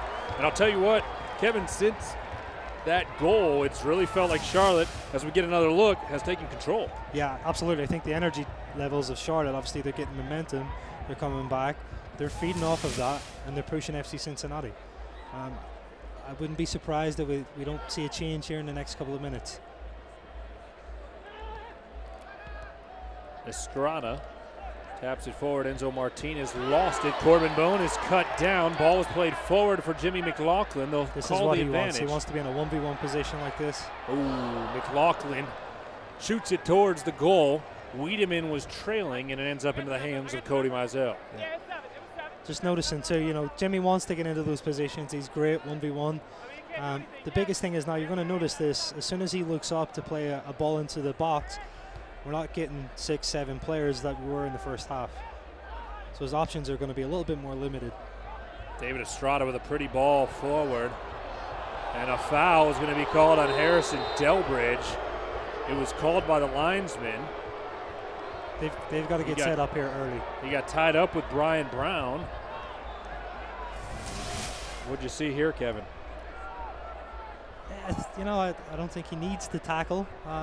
He's trying to win it, which I understand, but I think he got body position. He's goal side of the attacking player. Probably just should have stayed on his feet. Enzo Martinez from the corner of the 18-yard box. Boy, seems like they made FC Cincinnati set up the wall quite a distance back. John Harks touched on this at halftime too. FC Cincinnati have got to stop giving away stupid fouls. I think this is probably Charlotte's biggest threat with the size that they've got in the box. So focus, be patient with it, keep the attacking players in front. Enzo Martinez sends it into the box, headed away, Tyler Polak. Charlotte will recover. Offsides, the flag goes up. That's the one thing we haven't seen much of tonight is guys pushing forward and getting caught offsides. Yeah, no, for sure. I think for the most part, these guys are good. They understand it. I think both teams have got a good understanding in attack, so their timing of the runs are going to be a lot better. They're not going to kind of make that urgent run in behind if it's not ready to play. All of the available subs for FC Cincinnati right now are stretching down next to the bench. John Harks hasn't called anybody out to midfield just yet as Mitch Hildebrand will send it across midfield. A long goal kick intercepted by Charlotte, but Delbridge able to possess it back for the moment. And now a deflection may play in favor of Charlotte. Brian Brown backwards to June Davidson. Now it's Jan Urka. Jan Urka making his way towards Brown and played it a bit too strong. It'll roll without any danger to the hands of Mitch Hildebrand. The native of Michigan, signing with Cincinnati in December. He has played every single minute of the regular season for John Harks. His backup right now is Dallas Jay, a California native who is on the Guam national team. He was in China playing in a World Cup qualifier with Guam before the season opener at Charleston and flew all the way back from China, landed in the morning of the Charleston match. Fortunately, was not needed. Mitch played and nearly had a clean sheet until the final moments really of that match. But he was there. He flew back from China. And that's where in this game, and you see it on the MLS level, on the international level, these guys have some crazy travel schedules as they go back and forth between whatever professional club they're on and their national team if they're lucky enough to represent their country. Absolutely. In today's game, the demands are certainly a lot higher between club and country. And some of those trips can wear on those players, especially mid-season towards the end of the season. Luckily, it was early season. So. Yes. Brian Brown over to Calvert. It is deflected by Cincinnati and a dangerous corner kick coming over. Of course, you had the opportunity to play on Ireland's national team at a young age. Before coming over and playing for the University of Rio Grande, where you were All-American.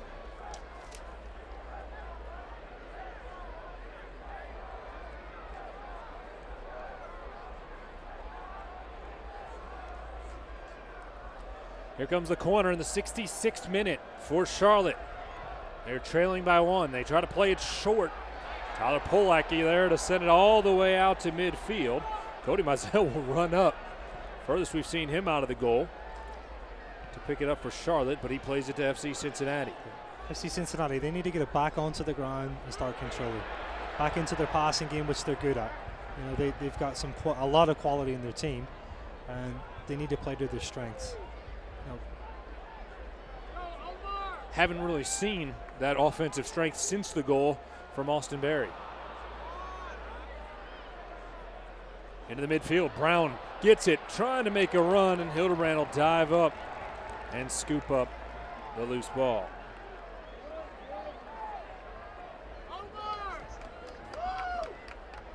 Get into the game through the USL's social media channels. Follow USL on Twitter, Facebook, and Instagram for news, live game updates, and video highlights from across the league. FC Cincinnati getting set for their first substitution of the night. Wiedemann has it knocked away in the corner. It'll be a throw-in just inside the flag, and here comes that substitution. The young, excited, and fast legs of Omar Muhammad, the Columbus native. See 18 in blue. Wiedemann will come out. Omar Muhammad will come in. He is the youngest member of this FC Cincinnati club at just 19 years old, and you see flashes of his professional brilliance. Oh, he has tons of potential. We watched him on Tuesday night, and he's so dynamic. Similar to kind of a Sean Okoli, but he can play wide as well. He can drift into the middle. He can even play that number 10 role, which is in that hole underneath the number 9. Great potential. This guy, I think, and it's a good sub at this time. You know, guys are starting to get a little bit tired. We're into the 67th minute. He's going to bring some energy for sure. Andrew Wiedemann, look like he might be limping just a little bit as he comes over. A slow walk across the pitch. Muhammad in. Wiedemann, by the way, sporting a fantastic mustache for the home opener here in Cincinnati. Got to give credit where credit is due. He will take a seat. Played a great 68 minutes. And here comes Omar Muhammad, and I think fans are going to love watching this young man grow up in the Queen City. Absolutely, absolutely. I think with Wiedemann's moustache, I don't know if it's gutsy or stylish. So. Fair enough. Here's Muhammad in the corner. He was trying to get a corner kick, lost it along the end line, and it'll be a goal kick instead for Cody Mizell, a native of Georgia. He'll get set to step into it. 69th minute, 2-1 in favor of FC Cincinnati. Charlotte trying to spoil the home opener for the expansion club here in Cincinnati. Muhammad will look for the header. You know, this game comes in waves, obviously, too. There's momentum, so Charlotte have some energy. I think the biggest thing, if FC Cincinnati can get back into control, they're still in the lead, they're still in control of the game, that they can see out and they can manage it. Hildebrand out to midfield. Okoli is going to be tackled, and the foul will be called on Henry Kalungi. Remember, Kalungi got tied up earlier with Harrison Delbridge after a corner kick. Kenny Walker is not happy, asking why there was not a booking on the foul. Kalungi will be sent away as Sean Okoli is slow to his feet. What do you think here, Kevin? It's a foul. Just a for foul. Sure. Yeah, absolutely. Yeah. I mean, Okoli's gone straight up for it. The big Charlotte defender's coming over the top. And he's doing that on purpose too. You know, he's going to try to slow Okoli down a little bit and let him obviously feel his presence. 6'2" Henry Kalungi from the Uganda, and 6'1" Sean Okoli from the state of Washington. Those are two big boys colliding right in midfield. Lots of sparks. Corbin Bone, a beautiful ball onto his left foot. Kenny Walker making a run and can't quite catch up with it. Mizell is there for the Independents. Charlotte pushing towards the offensive third. It is intercepted defensively, and a whistle came from the match official. See, Cincinnati will get the possession, and Ross Tomaselli is going to play it back to his goalkeeper. Hildebrand to the far side of the pitch. Omar Muhammad will be shoved. And this time they call the foul before Muhammad was shoved on FC Cincinnati. And the fans here at Nippert Stadium not happy to see the official point the other direction. Austin Berry misses the header as we get another look at the replay. It was Pat McMahon and Caleb Calvert getting tied up. And again, I don't know that there was much there. Either way. 50-50 ball, it seemed like. For sure. Mitch Hildebrand trying to feed it to Jimmy McLaughlin. That's a foul. And there is the foul. Yeah. The official. I think he actually comes through with his elbow or his fist and hits him in the back of the head if you see this in the replay. I think he was waiting to see if FC Cincinnati got the possession after the foul. Oh, yeah. I mean, that's easy. Plus the knees in the back, which doesn't help. You put the knees in the back and two hands on your head, you can have a hard argument against the foul. Tom Glitter, Kevin McCloskey here at Nippert Stadium. Happy to be with you. Lindsey Patterson is down on the sideline. We are now in the 72nd minute of the inaugural home match for FC Cincinnati. It's the third of the regular season. The club is 1-1 as they split their first two. Ross. Switch the play quickly. If you can get an early delivery in here, maybe. Kenny Walker just outside the offensive third. Drops it backwards. Now all the way out to midfield, and Harrison Delbridge. He'll spin it on to Austin Berry. Nice ball forward for Sean Okoli just outside the box. Mizell has to come in and head it out of bounds. Let's go down to the sidelines and Lindsey. Guys, a big week for Austin Berry. He was actually the pitcher. He threw out the first pitch right before the Reds took on the Phillies in that afternoon game a couple days ago. So I have to ask him after this match, what was bigger, the goal or throwing out that first pitch at GABP? I think he was fired up as a goal kick coming up for Mizell. I'm going to go out on a limb and hopefully you get a chance to chat with Austin Berry after this match, especially if everything holds and his goal was the game winner, but I think he's going to say the goal. Maybe. Although, being a lifelong Reds fan, he fired a strike. I saw the video of it. He certainly fired a strike. It was a great pitch. He threw it to his Louisville teammate, Kenny Walker. So he fired a strike and he was fired up about that, but I think he's going to say that the much bigger moment was here in front of friends and family, scoring his first goal of the season. Absolutely. What a goal it was. Christopher Hellman in for Charlotte as they make their third of 5 possible substitutions. And here come the Independents pushing into the offensive end.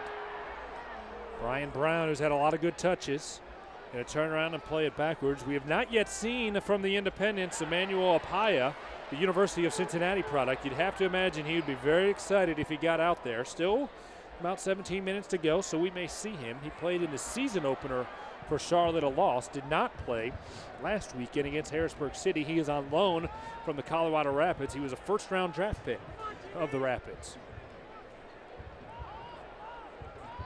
Charlotte all the way back to their defensive end. Into the midfield, headed forward by FC Cincinnati, but Charlotte picks it back up. Kalungi up the middle of the field was trying to give it off to Brown. Defended well by FC Cincinnati, who hasn't had many chances offensively since that goal by Austin Berry we spoke of moments ago. I wouldn't be surprised if another sub comes in here in the next couple of minutes. Again, FC Cincinnati have attacked with so much purpose, so much energy. At times it's hard to play against, especially a physical team like Charlotte, to sustain that for the longevity of the game. McLaughlin to Corbin Bone, and it goes just wide. Corbin had to turn and put his left foot on it.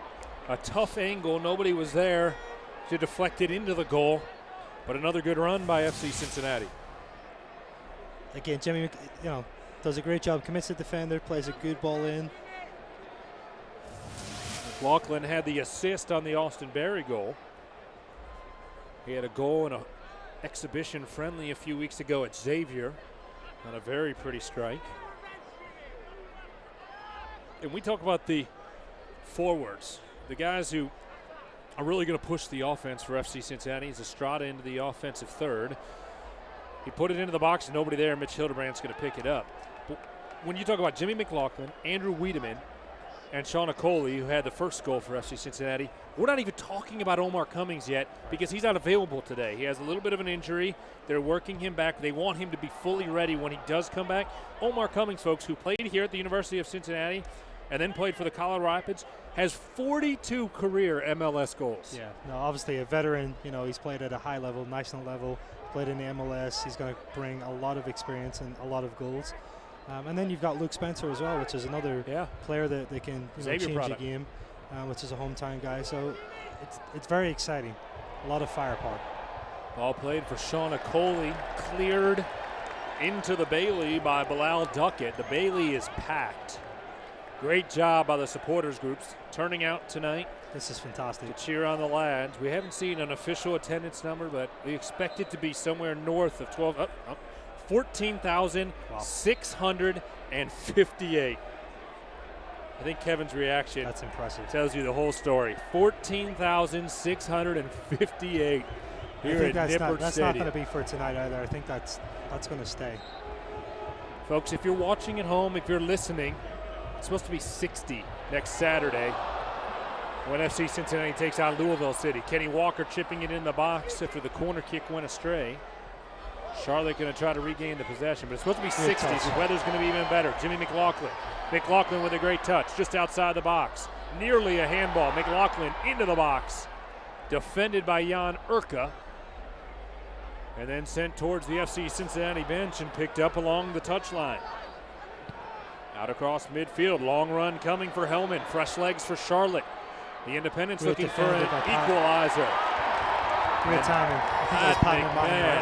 And then he is shoved down by a frustrated Christopher Hellman. You know, he had to get that right too. You know, a second later it could have been a penalty. So the timing, again, that's great.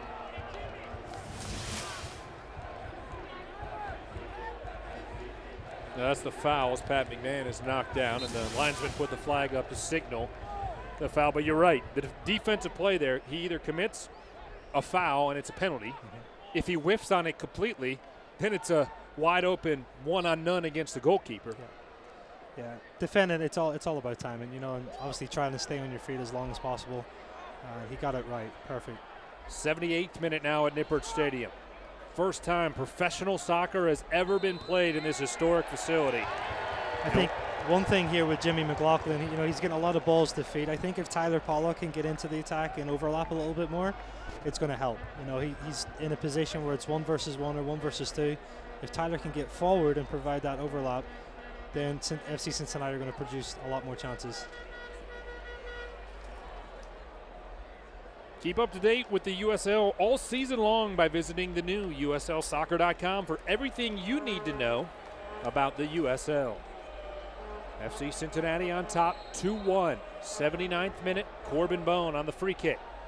Into the box. Harrison Delbridge is taken down by 2 defenders, and Nima Sagafi wants nothing to do with it. He may have sold it a little bit, but the fans wanted to see a penalty. Absolutely. No, I think Corbin Bone, you know, on his delivery has been quality all night. He just overhits this a little bit, and obviously he's trying to make the most out of it.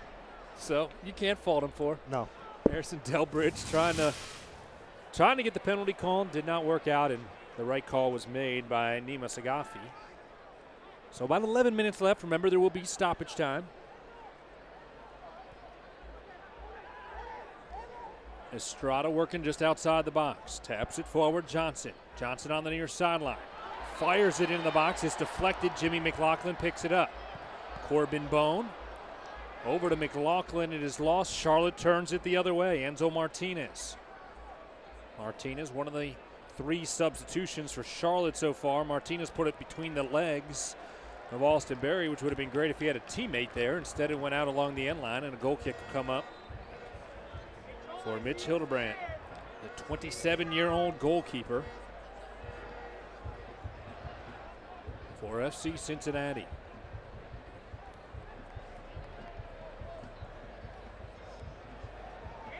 Another substitution coming, and here it is. This is the one that I talked about a few minutes ago. Emmanuel Apaya, the University of Cincinnati product, going to try to provide a spark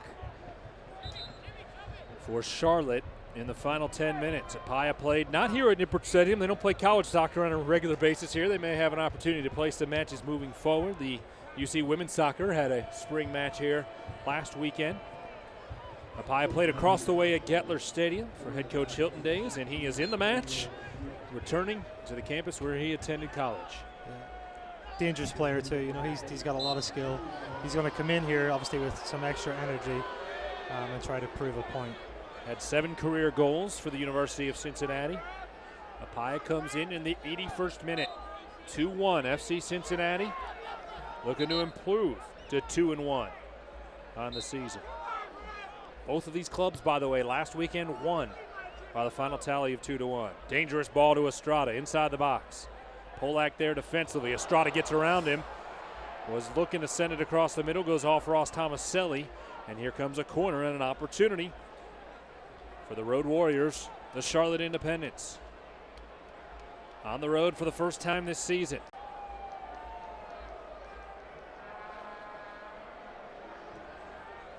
Sent into the box, and it is headed just over the goal. Bilal Duckett got his head onto it. A good look for Charlotte. It was deflected by Cincinnati.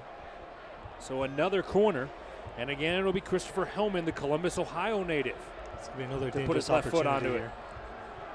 it. Hellman towards the mouth of the goal. Coley turns it away. Apaya will pick it up. Back to Hellman, sending it forward. Mitch Hildebrand gets it with no trouble.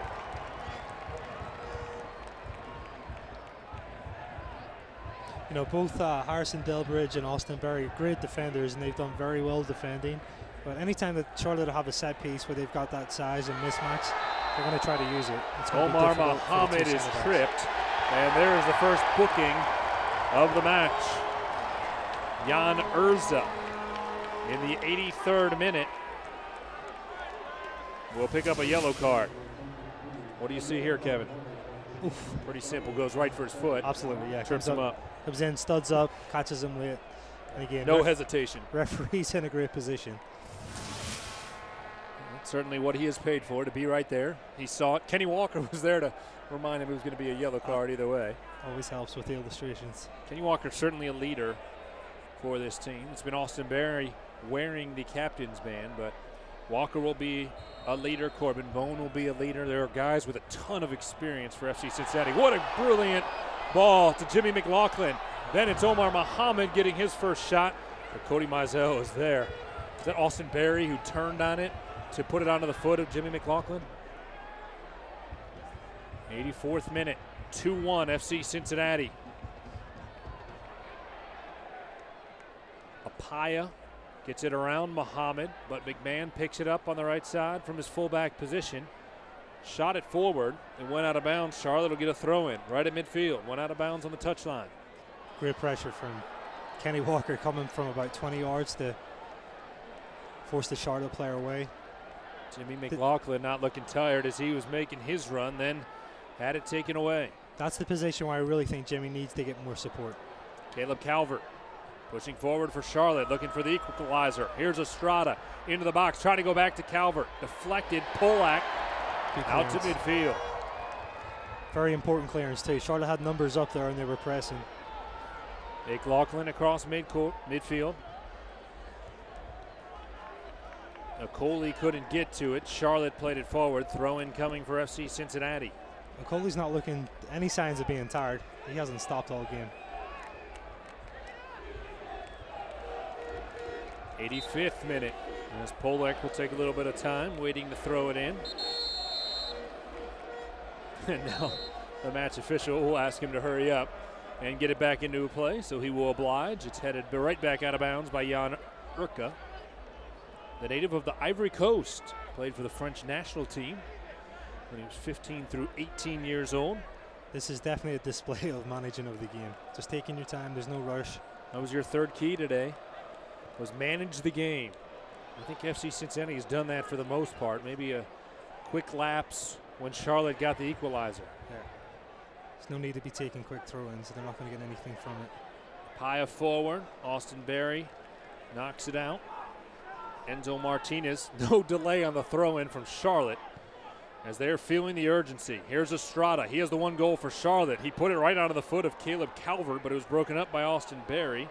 Mitch Hildebrand now will take his time picking it up.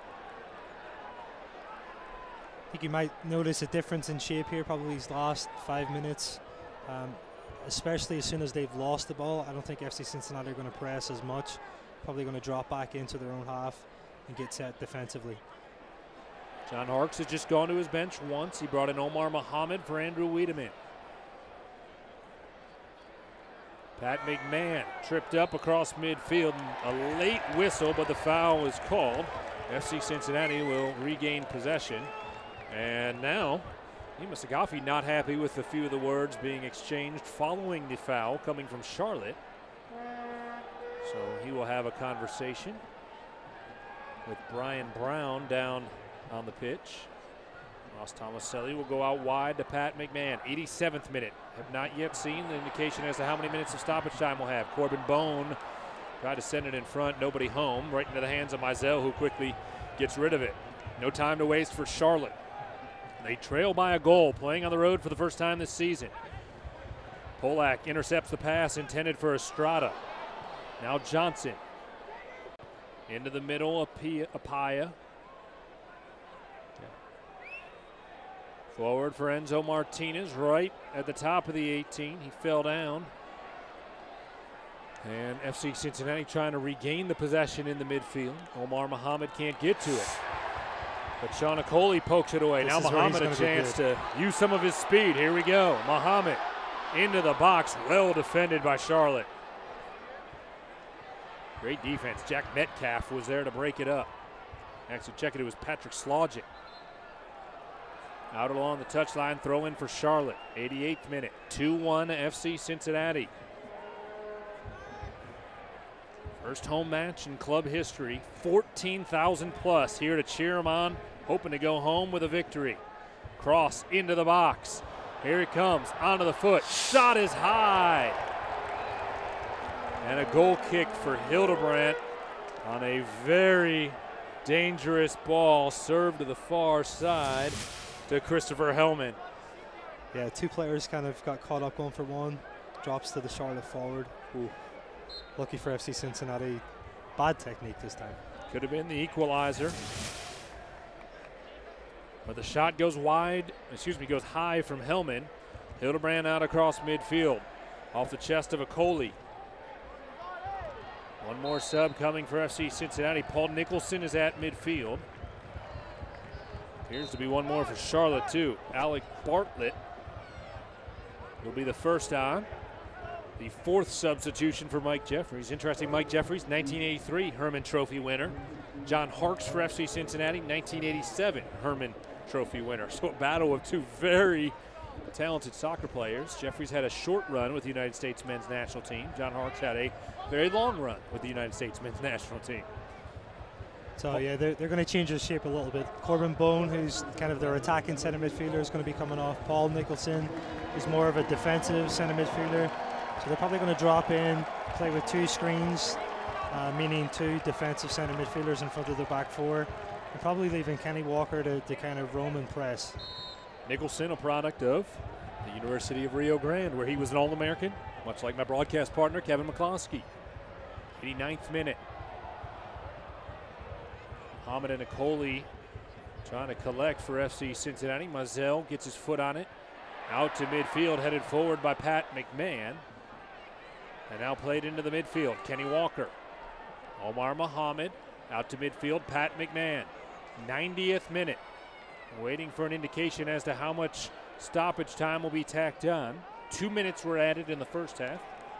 Seen a pair of goals and a yellow card, so might be looking at 3 minutes in the second half. Either way, there's still some soccer to be played in the first ever professional match at Nippert Stadium. Nice ball to Kenny Walker. He'll touch it forward. He's offside. For Sean Akoli. And the flag was up on the far side. I think if you had a left after McLaughlin, I think McLaughlin probably would have been onside. Just a little too urgent. Ball comes in. He's in an offside position. If you had a left it, I think Jimmy would have been onside. Harrison Delbridge will head it forward. Apaya working to the offensive third. Sends it into the box. Headed away, Austin Berry. Right now, Berry's goal stands as the go-ahead goal for FC Cincinnati. 4 minutes of stoppage time to be added. 4 minutes of stoppage time as we have reached.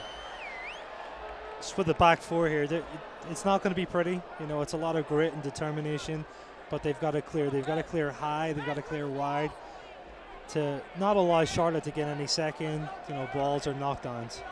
John Harkes is going to call for one more substitution. He sends Derek Luke, the defender out of New Jersey, to midfield. And at the next opportunity, he'll sneak in for the final moments.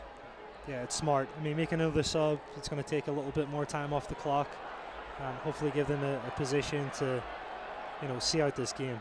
Omar Muhammad, Pat McMahon. Wow. Great chemistry there. And then the turf monster catches up with Omar Muhammad. He trips over his own feet. Yeah, no. Charlotte back the other way. Hildebrand doing a nice job coming over and then picking it up. And then a foul's going to be called. That's just going to let the clock run for the official as Delbridge got tied up with Christopher Hellman. A few more seconds. Already, Mitch Hildebrand was going to take his time picking up that ball and sending it forward. Yeah. Now he gets even more time to do so. Right. And the fans obviously want to attack, but look, it's at this professional right now the level, fans want to go home with a win. Absolutely. It's about points, and they're going to manage it. They're going to see it out and hopefully go home with 3 points. See, Cincinnati has sacrificed a few late goals in their first 2 matches. One against Bethlehem last week, and the week before they gave up the heartbreaking game winner to the Charleston Battery. So the record stands at 1-1-0 on the season. Chance to change that here tonight, leading 2-1. Probably about halfway through the 4 minutes of stoppage time. Jimmy McLaughlin out.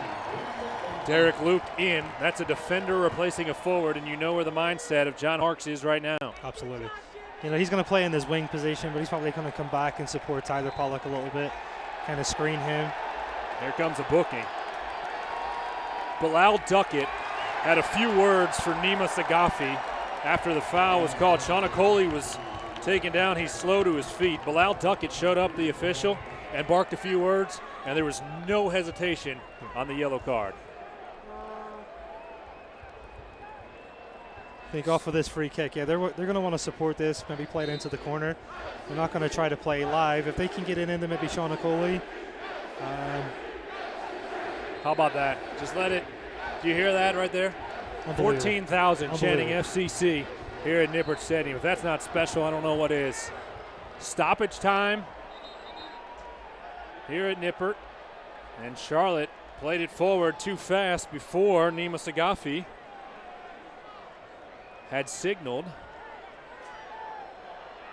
that the ball was ready for play. Muhammad's got to drop Probably back about here 1 minute remaining. 2-1 in favor of FC Cincinnati. Hoping to run out the clock. Okoli is taken down in midfield, grabbing his face. Foul is called on Charlotte right at midfield. Coley's going to take his time getting up here. Ross Tomaselli, and here comes the chippiness again. They're playing for the Queen City Cup. It won't be decided tonight. These two will play again later in the season. Here's a look at the foul, and Coley is not happy with the way he was taken down. And seeing right there, you can see why he was not happy. Yeah, he's been such a threat, playing back to goal. Charlotte have taken every opportunity to kind of go through. Sean Coley taken down hard. You can see the blood coming. They've tried to hit him. They have tried to hit him a lot. And you'd have to think the final whistle is coming here any second. Tomaselli will play it forward. Off the chest of Johnson. Looks like they're not going to let Coley back in with the blood coming from his face. Right now, FC Cincinnati is playing a man down. Yeah, they've got to drop behind the ball. Apaya into the box. FC Cincinnati might just need one more clear. Apaya coming with a quick throw in. Charlotte looking for an equalizer. Into the box. Kenny Walker going to head it forward to the near side. Apaya sending it in. Too strong for Slogic, who turns and kicks it out of bounds. A goal kick coming. This is the longest 4 minutes I've ever experienced. I think 14,000 people here feel the same way.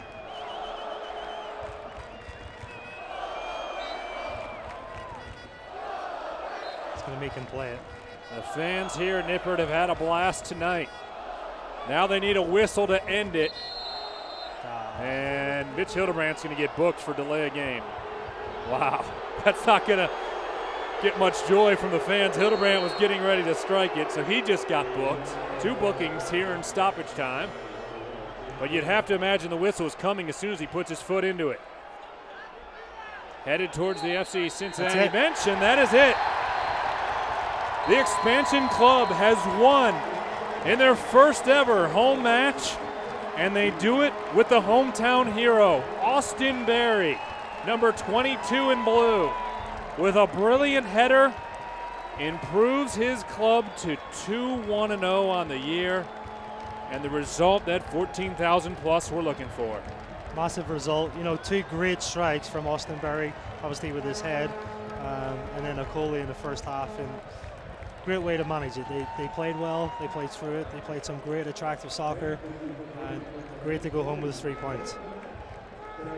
Hugs being exchanged. We'll look to get down to Lindsay momentarily, and we will do it after we step aside. FC Cincinnati wins their home opener here at Nippert Stadium by a final tally of 2-1. We'll wrap things up next. This is FC Cincinnati Soccer.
FC Cincinnati wins, playing professional soccer at Nippert Stadium for the first time ever. 2-1, the final tally as we go down to the pitch. Lindsay Patterson is with the hometown hero.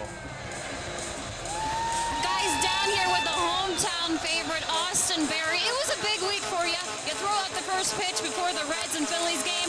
You score the go-ahead goal at home in front of friends and family. How was that tonight? I mean, it's surreal. You know, it's awesome to come back home and play sports in the town that I grew up in, and there's no way we were going to leave this first game without a win. You know, we had to reward all these fans that showed up tonight. Can you walk us through that goal? Yeah, I read a ball, stepped in, got a foot on it, and went out to Jimmy and decided to continue my run. Found some space. Jimmy picked his head up, played a perfect ball in. We've been working on that a little bit. Congrats. Go celebrate with your friends and family. I appreciate it. All right, thank you, Lindsay. Great job tonight down on the pitch. Tonight's post-match highlights are brought to you by Toyota. For all Toyota offers, including those not seen on TV, go to Toyota's official website for deals at buyatoyota.com. And Kevin, FC Cincinnati got it going early. First goal, again, great build-up play. Sean O'Coley did great to finish it off. That set the tone. You know, as soon as again, it was a special finish, but it set the tone for the team. That's exactly what they were trying to do. And a great way to start the game. So FC Cincinnati struck early in the first half, and then again in the second half. Here's the goal that Austin Berry was just talking about. No, great timing on that. Jimmy puts in a great ball, fantastic. And, you know, it's good technique, and a lot of people don't understand how hard that is to time it. But Charlotte answered back. 1 minute later, they cut the deficit in half. And it was Estrada finding it there inside the 6-yard box. Yeah, for sure. It's, you know, again, coming from a wide position with guys that have height, it's going to be a threat. You know, this is something that Charlotte rely on a lot. You know, winning those first and second balls, and then it dropped in, and obviously they put it away. They are partying in the Bailey, where they've seen their lads win at home for the first time. Kevin, what impressed you the most here tonight? Definitely the way they attacked. You know, I think they have so much quality in the side, the ball movement. You know, they were very versatile in some of the attack. Sometimes it was beating the defender 1v1, early service into the box. It's exciting. Well, it was exciting for 14,658 here tonight at Nippert Stadium. Once again, our final score, FC Cincinnati 2, Charlotte Independence 1. Our next broadcast of USL Soccer on WSTR and ESPN 1530 comes your way next Saturday, April 16th, when FC Cincinnati welcomes new rival Louisville City to the pitch. The action begins at 7 p.m. For our sideline reporter, Lindsey Patterson, my broadcast partner, Kevin McCloskey, our producer, David Ashbrock, and director, Mike Bacon, I'm Tom Glitter, saying so long and good night from Nippert Stadium.